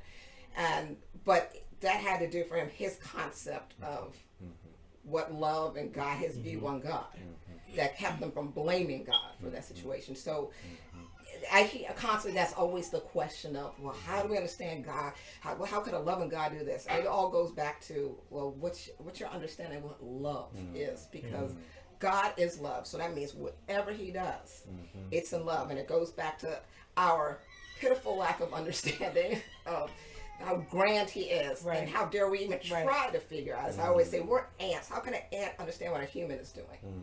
So that's how I tend to view myself, as I'm just an ant trying to figure out what God is doing. Please. And I catch myself trying to, and I'm like, are you serious? It's a challenging perspective, but it really, like, there's an entire universe, and there's stuff happening in an entire universe. And so it's like, it blows your mind. Right. Like, This is one thing. Here. This is one thing, and you may not understand it, but all things are kind of working. Like, I got it. You might not like it, but all things are working. And I can't just do good because I can't do good according to your standards, because then all things don't really work. Like, you know what I'm saying? Like, all things are working, and it's not just about us. Like, there's an entire world that God has to hold together. So Daniel says, though he slay me, yet will I trust him. But your friend Kia adds, thank you so much for that. You really changed all of their lives. Oh, yeah. That Kia. I love Kia. So You better.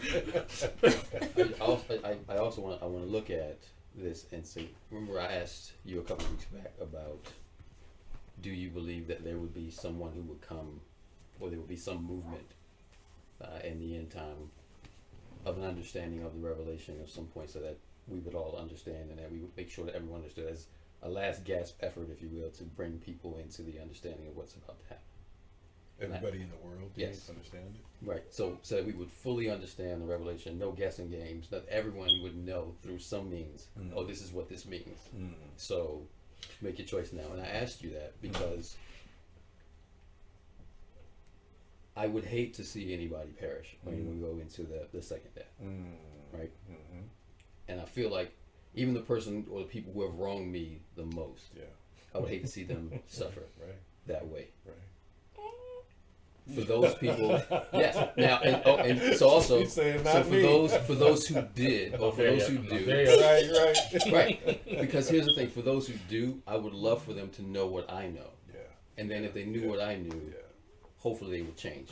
So when I see what God's to the question of how could a loving God do, we have to remove ourselves. We know already; they don't. So the prodigal son story comes in. Of course, the oldest son, the one who stayed at home, didn't understand why there was so much love for when he came back. But he was looking at it from his own eyes. We have to look at it from the perspective of, do I want to see that person really suffer what is to come? I don't want to see anybody do that. So his love extends beyond those who already know to those who don't know. And they do some things because they don't know. You know what's scary about God's love, though?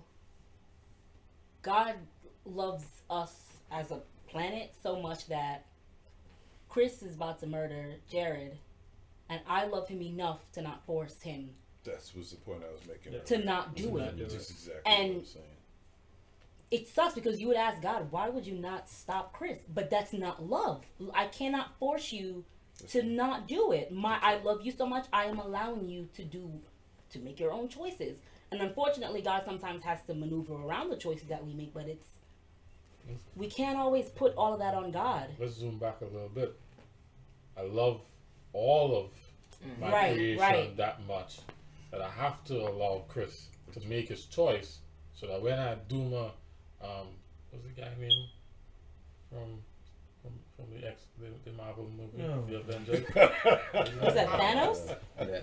When I do my Thanos move, when I do my Thanos move, I'll understand why this is necessary. Because if I leave all it like this, then this kind of thing will rise again, and we'll be dealing with this mess. Like, I needed to be able to appreciate this perspective. I need to allow this thing to mature and show up, so that you can trust me that I have your best interest at heart. And then if you take it back that, yes, you messed up, but I'm doing all of this to bring you back to me so we can start over and have this experience. And all of these things are part of that big plan. If you're reading the love from that lens, you kind of have a better appreciation. So I'm agreeing that it's a matter of perspective on what his love is and how he's demonstrating that love. That is not just about me. So one last thing, there's a book I read by Max Lucado. Actually, the title is "It's Not About Me." And in one section he says that my problems are not about me, and he closes the chapter by saying, imagine God, giving out assignments to people. And he says, Peter, I need you to be a fisher of men, and John, I need you to do that, and David, I need you to do that. And then he comes to the guy who was crippled for 18 years, and he said, I need you to be crippled for 18 years. That's your assignment. Crippled for 18 years? Why? For my glory. Are you willing to accept that assignment? To be like that for 18 years so that Jesus could come and do this thing and show his glory? It's the roles we have to play. I'm not saying that that's necessarily what he does, but if you imagine that, would you accept? Why not? I'm not saying that it is what he does or isn't what he does. But I'm saying, but if you imagine his knowledge about it and the way that he sets it up from a way that, would I accept a Job role if I could see the value in the plan? If I could understand the full plan and where it fits, would I sign up and say, yeah, I'm gonna do that one? I'm gonna take that one. Which is my, and I don't want anybody to take this wrong because it can go off on a tangent. But what is my biggest problem with organized religion, right? Is because it removes, I keep saying freedom, but it removes that because there are assignments that God has given people, and he puts you in positions where he needs you to be. And it's hard for us to see it through our lenses, and because we can't see it through our lenses, we use our own judgments to dictate all that kind of stuff. And of course, you have all the rules and all that kind of stuff. But when I look at people now, and you're talking to people, you realize that, we are so different, and God is using so many people in so many different ways. So whereas somebody will look at somebody and be like, yes, that's a result of things you did. God's looking at it like, I just need you to be this. Right. I need you to be that. Yeah. And it may not even be for you, for somebody else. Might And not so be this year. It might be for Kenrick, who reading it Right. 3,000 years from now. Yeah, doesn't even.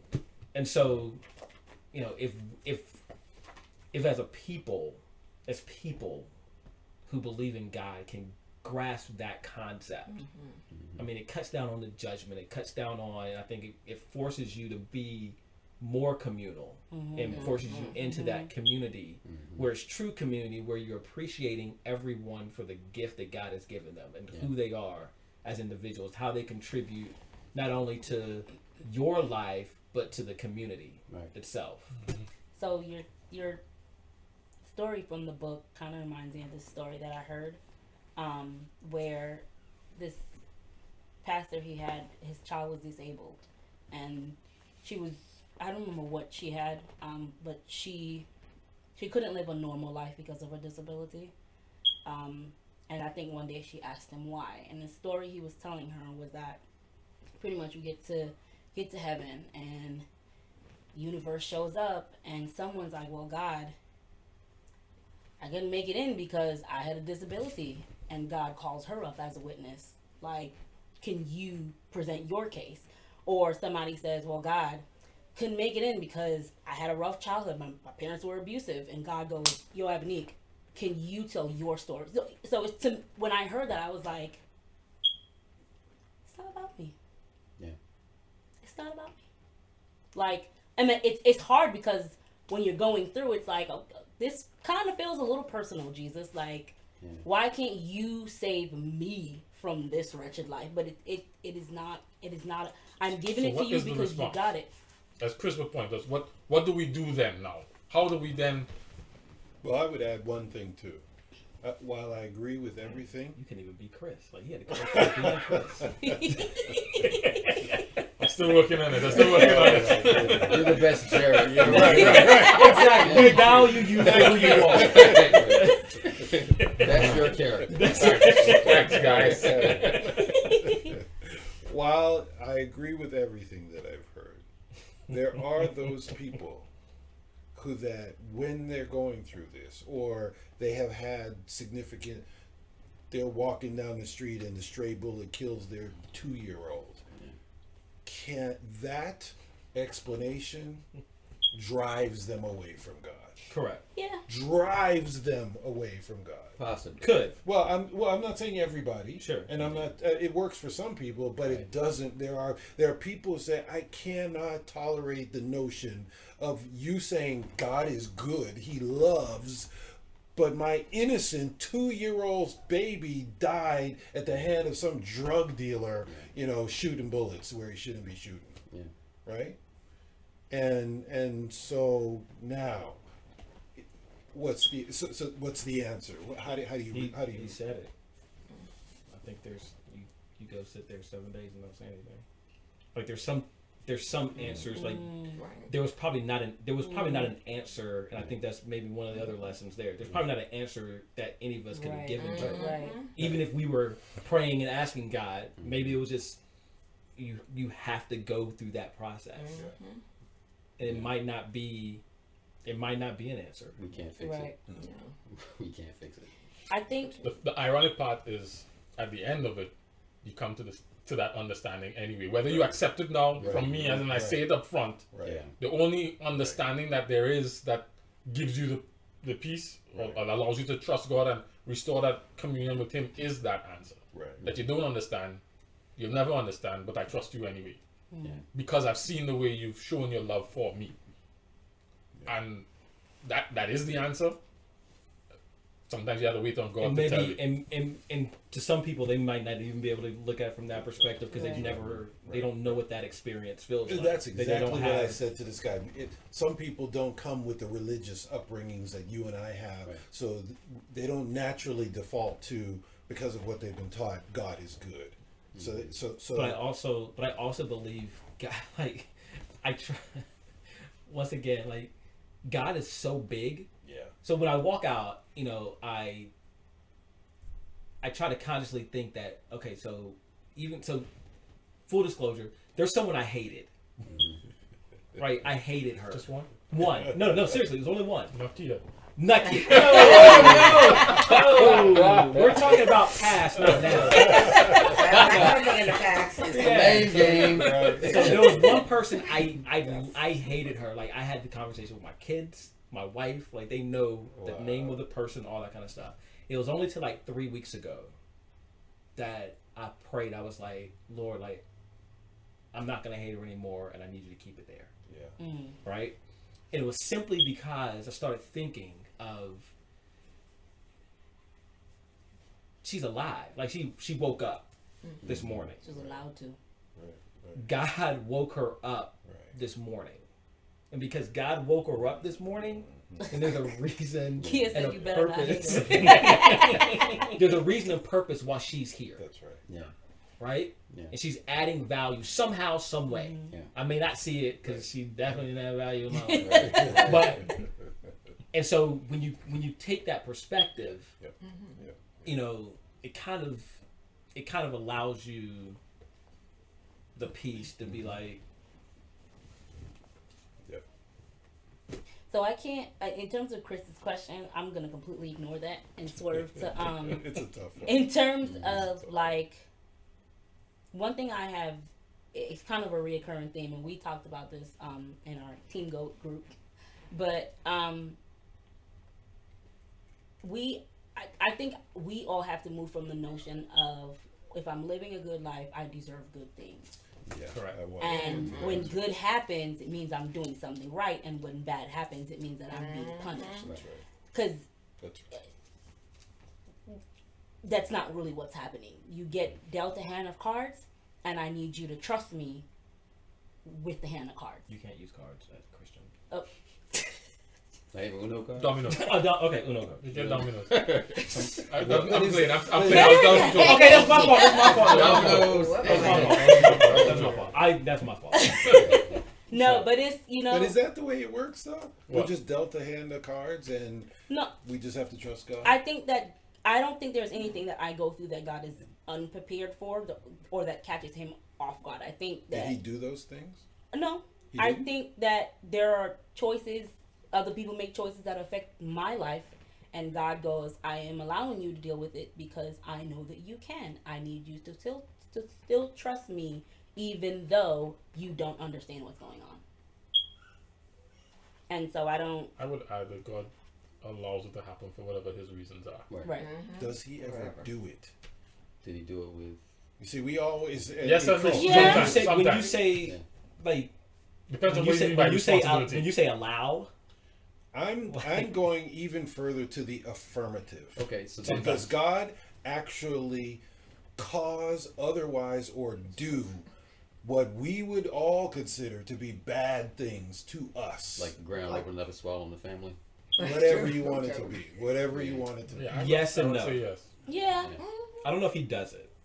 Oh, he at least has the agents who do By a it. legal definition, if Oh, you I see allow what you someone to kill Well, someone, like I'm not- you participate. Yeah. But Yeah, like, I'm not talking about that. But yeah, but no, I think it's I'm just like, is it ever God's intention for a negative thing to happen to us? Intention. intentions Intention, different. no. I'm not trying to be tricky here, really. I'm just trying. We don't know, man. Because we It's Chris. Like we're trying to figure it out. Like I'm reading between lines. Right, Like, don't do that. is his ear twitching? Like, we bobbing and weaving, man. We don't know. You need a white glove to dust this thing. Yes, I'm not right. so I believe. I'm I just believe. saying, for us as Christians, we often default to these safe places. God never does bad. He's always What is bad, love. though? But and that goes What back is to what that? we were talking about. That's why I gave you that. Did he open the ground and swallow the family? Yes. Did he destroy the world with a flood? Yes. Was it bad? To us it was, but to him it wasn't. Right. Or It to us it It wasn't. was. bad. Was it? There was goodness in that? Yes. What's Was the it? goodness? Fresh start. Fresh start? Cleansing. Okay. Some kind If of we believe that he did exactly what he said in 2 Chronicles 36, where he said he exhausted every possibility before bringing the judgment, meaning there was nothing left to do Right. but to send his people into captivity, just as it was in Genesis. There was nothing left to do but to wipe the earth. If we believe that it's a loving God, and we believe that he does everything he possibly can before exercising judgment, How does that apply to the 2-year-old? that's not judgment, maybe. Yeah, that's it. Yeah, that's a Right. sensory It judgment. goes That's back part of the to plan. that is not, you're not being punished. Right. Someone made But it could be. Could be, but it's not always. Now we're getting, that's what I'm saying. Now we're That's starting why I was think. about We to are Now trying we're to figure trying to out for his what it own is. reasons. But at the end of the day, it really doesn't matter. No, Right. it doesn't. Right. To me. It doesn't That's what I'm saying. For his own Right. reasons, it doesn't Right. matter. That's Right. that was my Right. major takeaway from Job. Yeah. God never tells him why. Right. Right. Right. And when Job sits and says, okay, I'm gonna be all right, So that was good. he walks away without the answer to his question. And his friends never know why. Correct. Right. So But I see in that he didn't walk away with the answer to that question. Now this He is was asking the wrong question. Chris 6-7. this is Chris 7. I give it to you. He walked away with an answer to a greater question Correct. that God was trying to take him to, Correct. which was Which much was the more original- important than what his question was. Yeah. correct. And that is, no matter what you go through, I can take care of you. I will, and I. Well, God bookended. Like that was Yeah. what he started out with, Yeah. and that's what he Right. ended with, Right. and Right. everything else in there kind of. Right.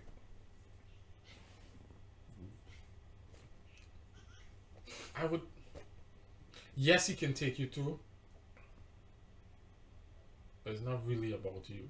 I mean, like Well, to me, that I would say, I get what we're saying and I agree with it, but I would say it is both. Yes, it is about you, and no, it's not.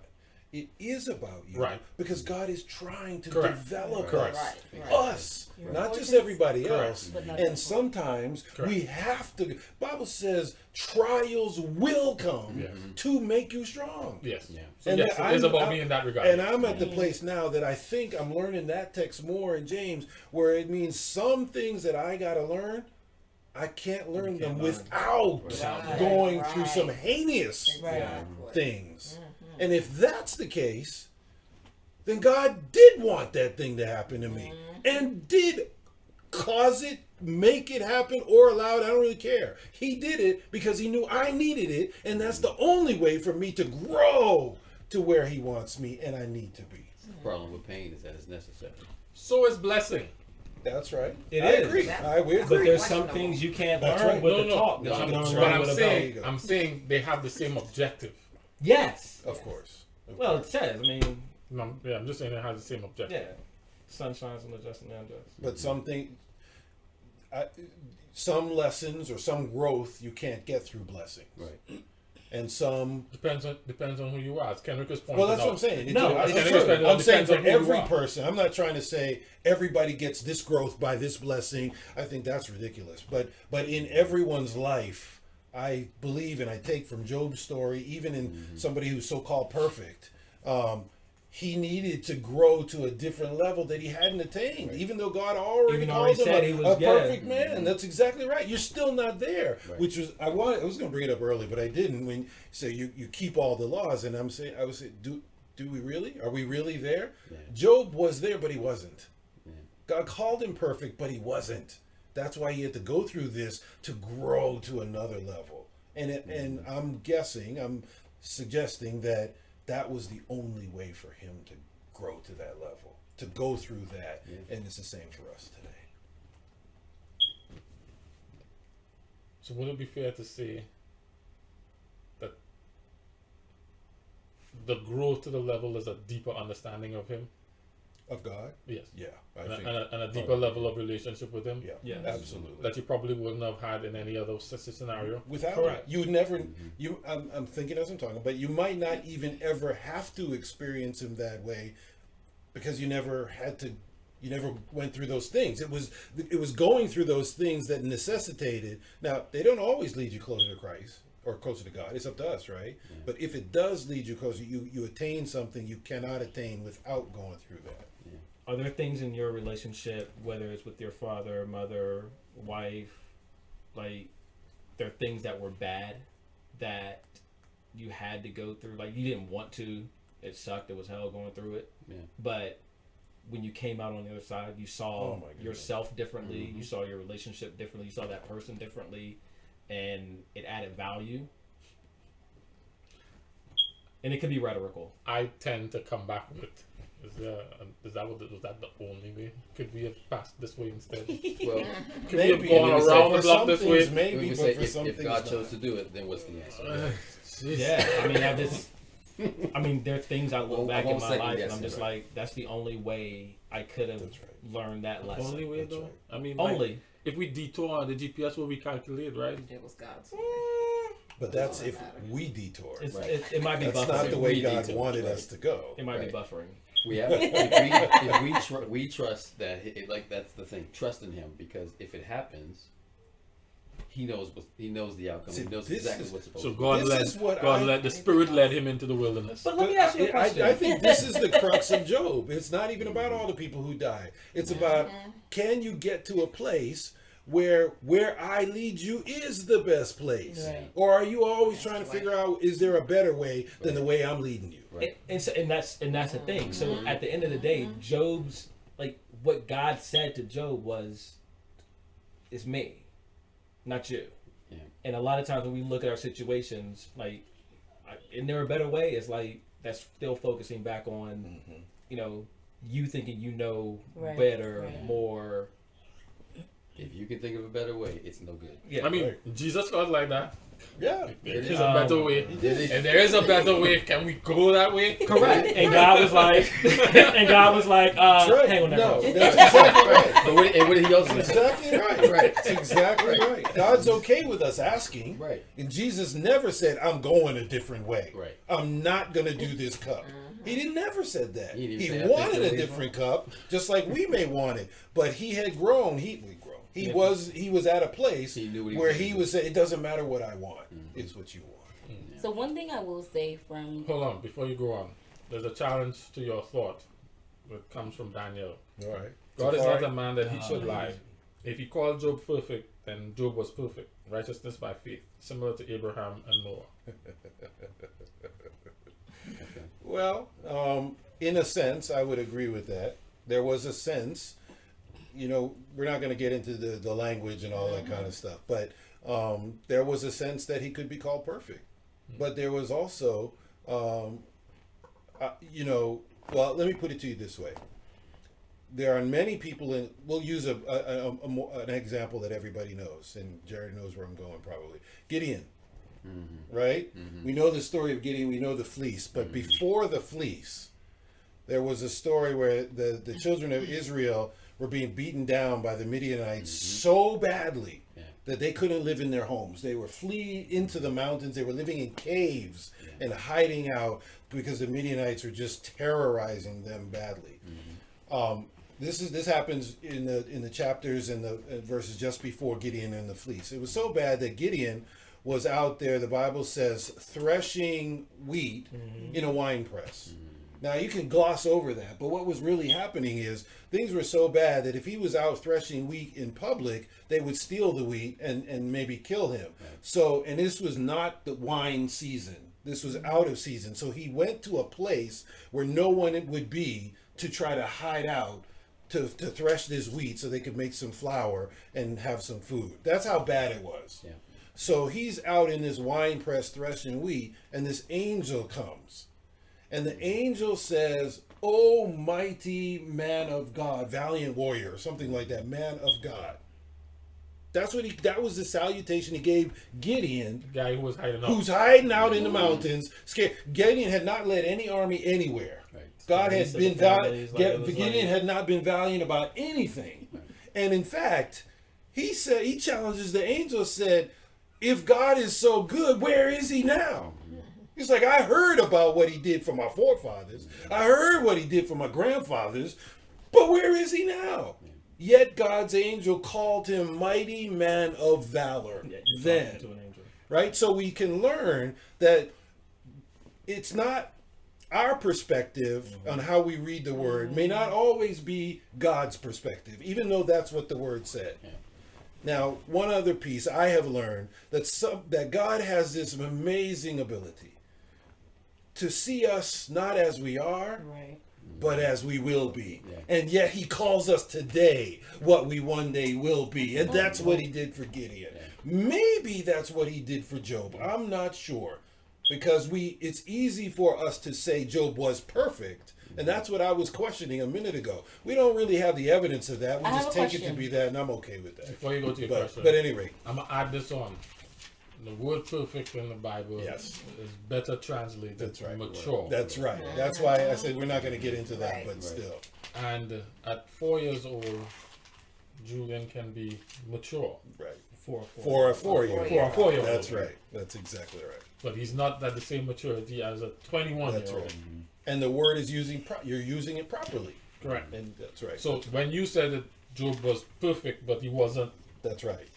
He still had growth in some way. Both could be true. Correct. That's the point. yeah, That's both the can be point. So true. the beautiful thing from that was what was the objective of Satan in the beginning. He said, if you take everything away from him, remove your head, take away, he will curse you. That's right.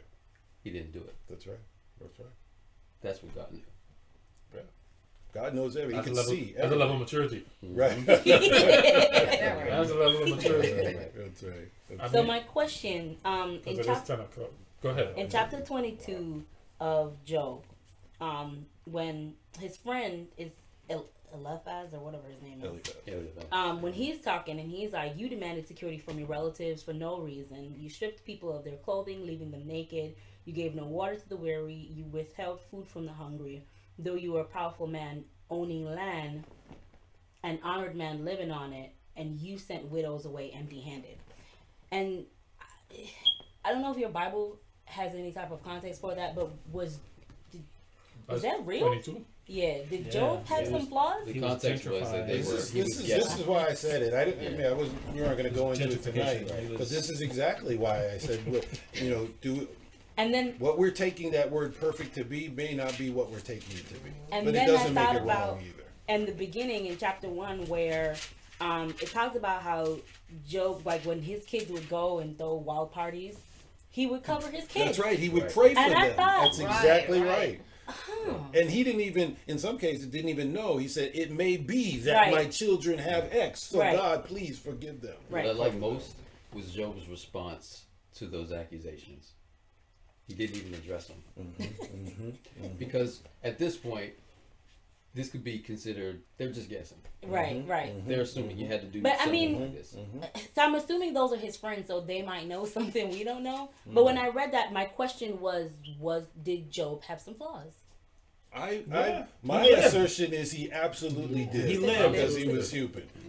Yeah, he was. But I see and I know many of us, and even myself in the past, believe that because God says he's perfect, we take that to mean sinless.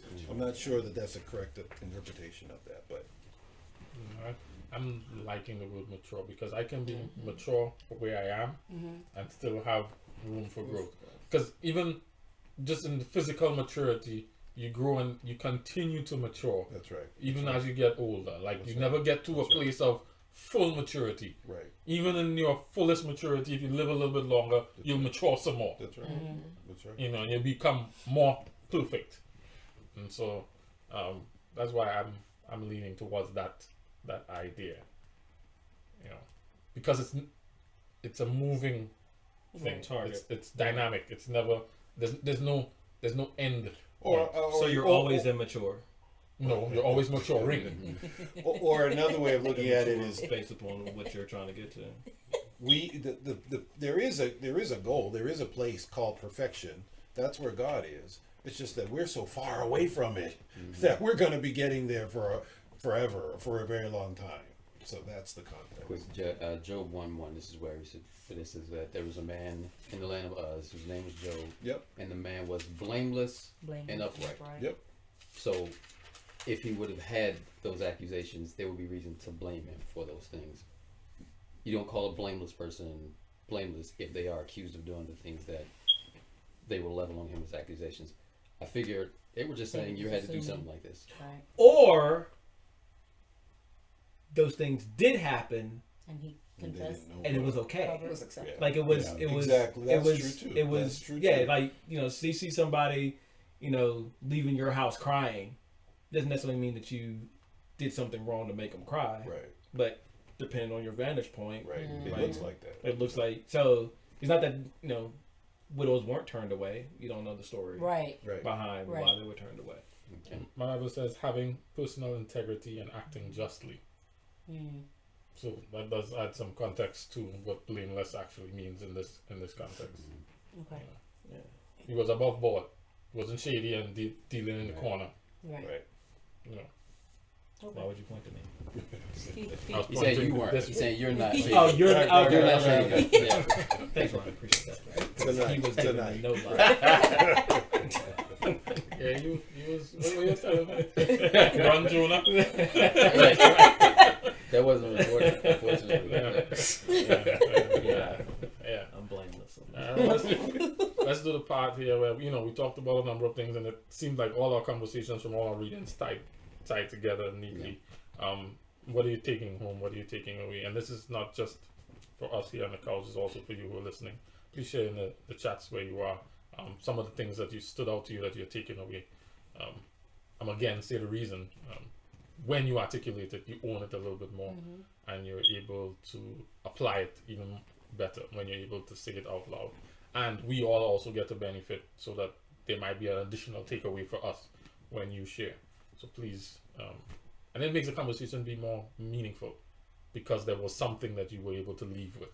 So please share with us as we share. Ebony, do you want to go first? So I have a few. One, from what Kenrick said, sometimes when situations present themselves, just take a step back and check with God first. Sometimes it just calls for you to do nothing. And then the second one is,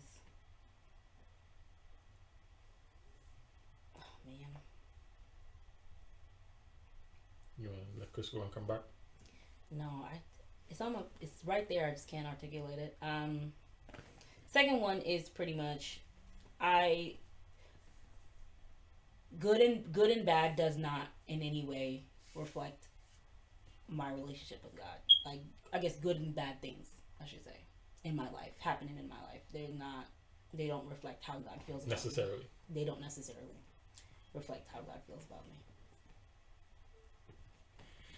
So for me, it's amazing. The more I study about God, the more I understand just how far away from Him I am. But the more amazing thing is, He still treats me like I'm like Him.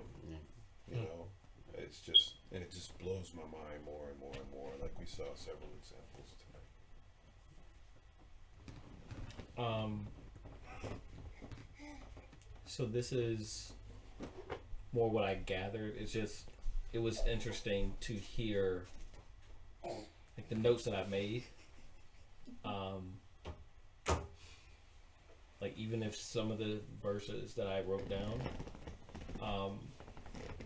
we didn't address it from that verse, but all the notes that I made and like the things I was thinking about came out in this conversation. So it was just from different perspectives and different verses and all that. So it just kind of reinforced, number one, why I love this venue so much, and number two, just how good God is to, just remind us that, we're all on this journey together. So. Ron? Well, the biggest thing that I got from this and all these readings is that we cannot control the narrative of a story we were written into. Wow. Honestly, that's Tweet it. that. Yes, sir. Yes, sir. Wow. Glad I went Tweet before him. that. So, that's all right. Feelings are hurt on this side of the couch. Yeah, I'm I'm crawling out. I'm a Google better. Right. That's right. No, that's good. That's deep. I'll just go to one. As we were saying, we're important, but we're not that important. That one actually resonates. And just thinking about Proverbs 3 and 5, and Yes, sir. how Yes, sir. Yes, the sir. more we study, Yes, sir. the more we realize how hard it is to not lean on our own understanding. Like how yes, much we sir. actually do it. Absolutely. No matter how much we Absolutely. think we trust in Him, when we bring up all these questions and everything that we talk about, it's just a daily struggle, and it's okay as long as we're struggling towards Him. Yeah. Correct. Yeah. So, yeah, I'll leave it at that. That's good. That's good. The redefinition of love was a major takeaway for me in that, and that everything is geared towards deepening and strengthening my relationship with Him because He loves me. It's almost like by any means necessary, I will create opportunities for you to get to know me, including taking something that's important to you. You love me that much to take that thing from me so that you and I can be together forever. Or to create opportunities for you and I to be together forever. That's right. That redefinition of love. I don't know that it will necessarily help the person that I come across with that, but having it framed like that at least helps me. And then hopefully I can guide somebody to getting to that place without being Job's friend. Yeah. Vanessa? Takeaways? From the little bit I was able to follow. Actually, the past few sessions, my takeaways are not really from what you guys are discussing, but it's like from the beginning of the conversations, I just get stuck on one thought. You need to get yourself together. And it's a little hard these days, but I'm not very consistent. I'm not diligent when it comes to my relationship with God and His writings. So I just need to get myself together because I'm just relying right now on the foundation that I had, which was pretty good, but I'm not adding anything to it. Sweet. Chunky chocolates, anything? Yeah, he was about to say something. He was. I really like this thing Nick has here, so I'm gonna just pull it. Yeah. All right, well, you guys can still chime in on the chat, but if you don't, we're just gonna pray anyway, and hopefully by the time we're done, you'll get to see it because there's a small delay. I want to thank you for your contributions, and thank you for joining in the conversation. We're grateful for the way the Spirit has moved to kind of bring this kind of synthesis and synergy of all the ideas and thoughts that were here, so that we all walk away leaning not on our own understanding and committing to pursuing a place where we completely and wholeheartedly trust Him. Chris, would you pray for us to close out? Sure. Heavenly Father, thank you so much for once again being with us here and helping us see some sides of you that we may not have seen before. Take us from this place, but never from your presence, I pray. In Jesus' name. Amen. This is the last show for 2018. We won't be here for the rest of the year. Daniel said, we choose whether to be a victor or a victim of our circumstances. Word. That was always deep. Yeah. You've been hanging out with Ron. That's good. Yeah. That's good. Yeah. We're not here. So we'll see it in January. I think the first Friday in January is the 4th or the 5th or something like that. So that's when we'll probably be on again. So until then, continue to drink deeply from the Word, and if you don't already have a copy of the reading plan, you can download it for free at waterforthethirsty.com, or just Google Water for the Thirsty in your app store. There's a free app there, and if you don't only speak English and prefer to read in Japanese, or Chinese variants, or French or English or Spanish. There are Bibles there for you to read in, and you don't have to actually leave the app to read. All the readings are there. You just click the tabs, and if you can't read small print, it magnifies. And if you have the Android, it swipes left to right. If you have the old iOS, it swipes left to right. But if you have like 12.1 or higher, and the iOS, we have not updated it to swipe because they made a change and it hasn't been fixed yet. So you actually have to leave the app to change. But Or just get an Android. Or just get an Android. Android. Stop it. We don't promote that on this show. Yeah. Yeah. So they're a sponsor. And we will. But yeah, it's a free app. Next year though, we were hoping to add our friends. We had a nice run, just doing it among us. But this thing has value if we can, expand the kingdom and not to convert anyone, but to allow the principles that we're taking away that are changing us to impact others. So, we find a treasure, something of value, share it. Like those A6 gel number 17s, they don't make them anymore. It's like the most comfortable shoes I've ever bought. And I will talk about them all the time and recommend them to anybody because I found such value in them, and I believe that this is now a thing that we can do that with. 4 years in, I think we are the place where we can bring someone along for the journey with us, and so we want to try and do that next year. That's the direction we're hoping to move in. So say a prayer for us that we figure out the logistics of it, and that the Lord will either affirm that we should move in that direction or guide us in the way He wants us to go. Until the next time, Happy New Year, compliments of the season, and all of that good stuff. Drink up. Drink up. Drink. You're like water when I'm thirsty. Drink. Like water when I'm thirsty. Drink.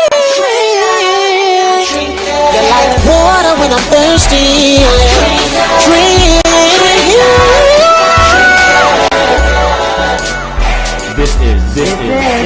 This is water for the thirsty. Water for the thirsty. Water for the thirsty. Water for the thirsty. Drink up. Drink up. Drink up.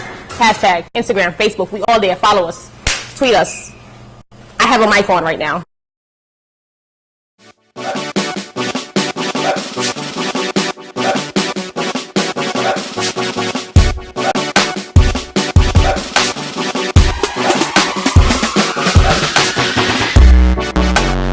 Been a hard weekend, it left me high and dry.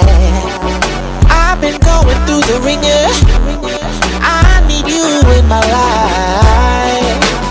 Time seems crazy, I'm stranded in the desert. This life gets so hot, I need a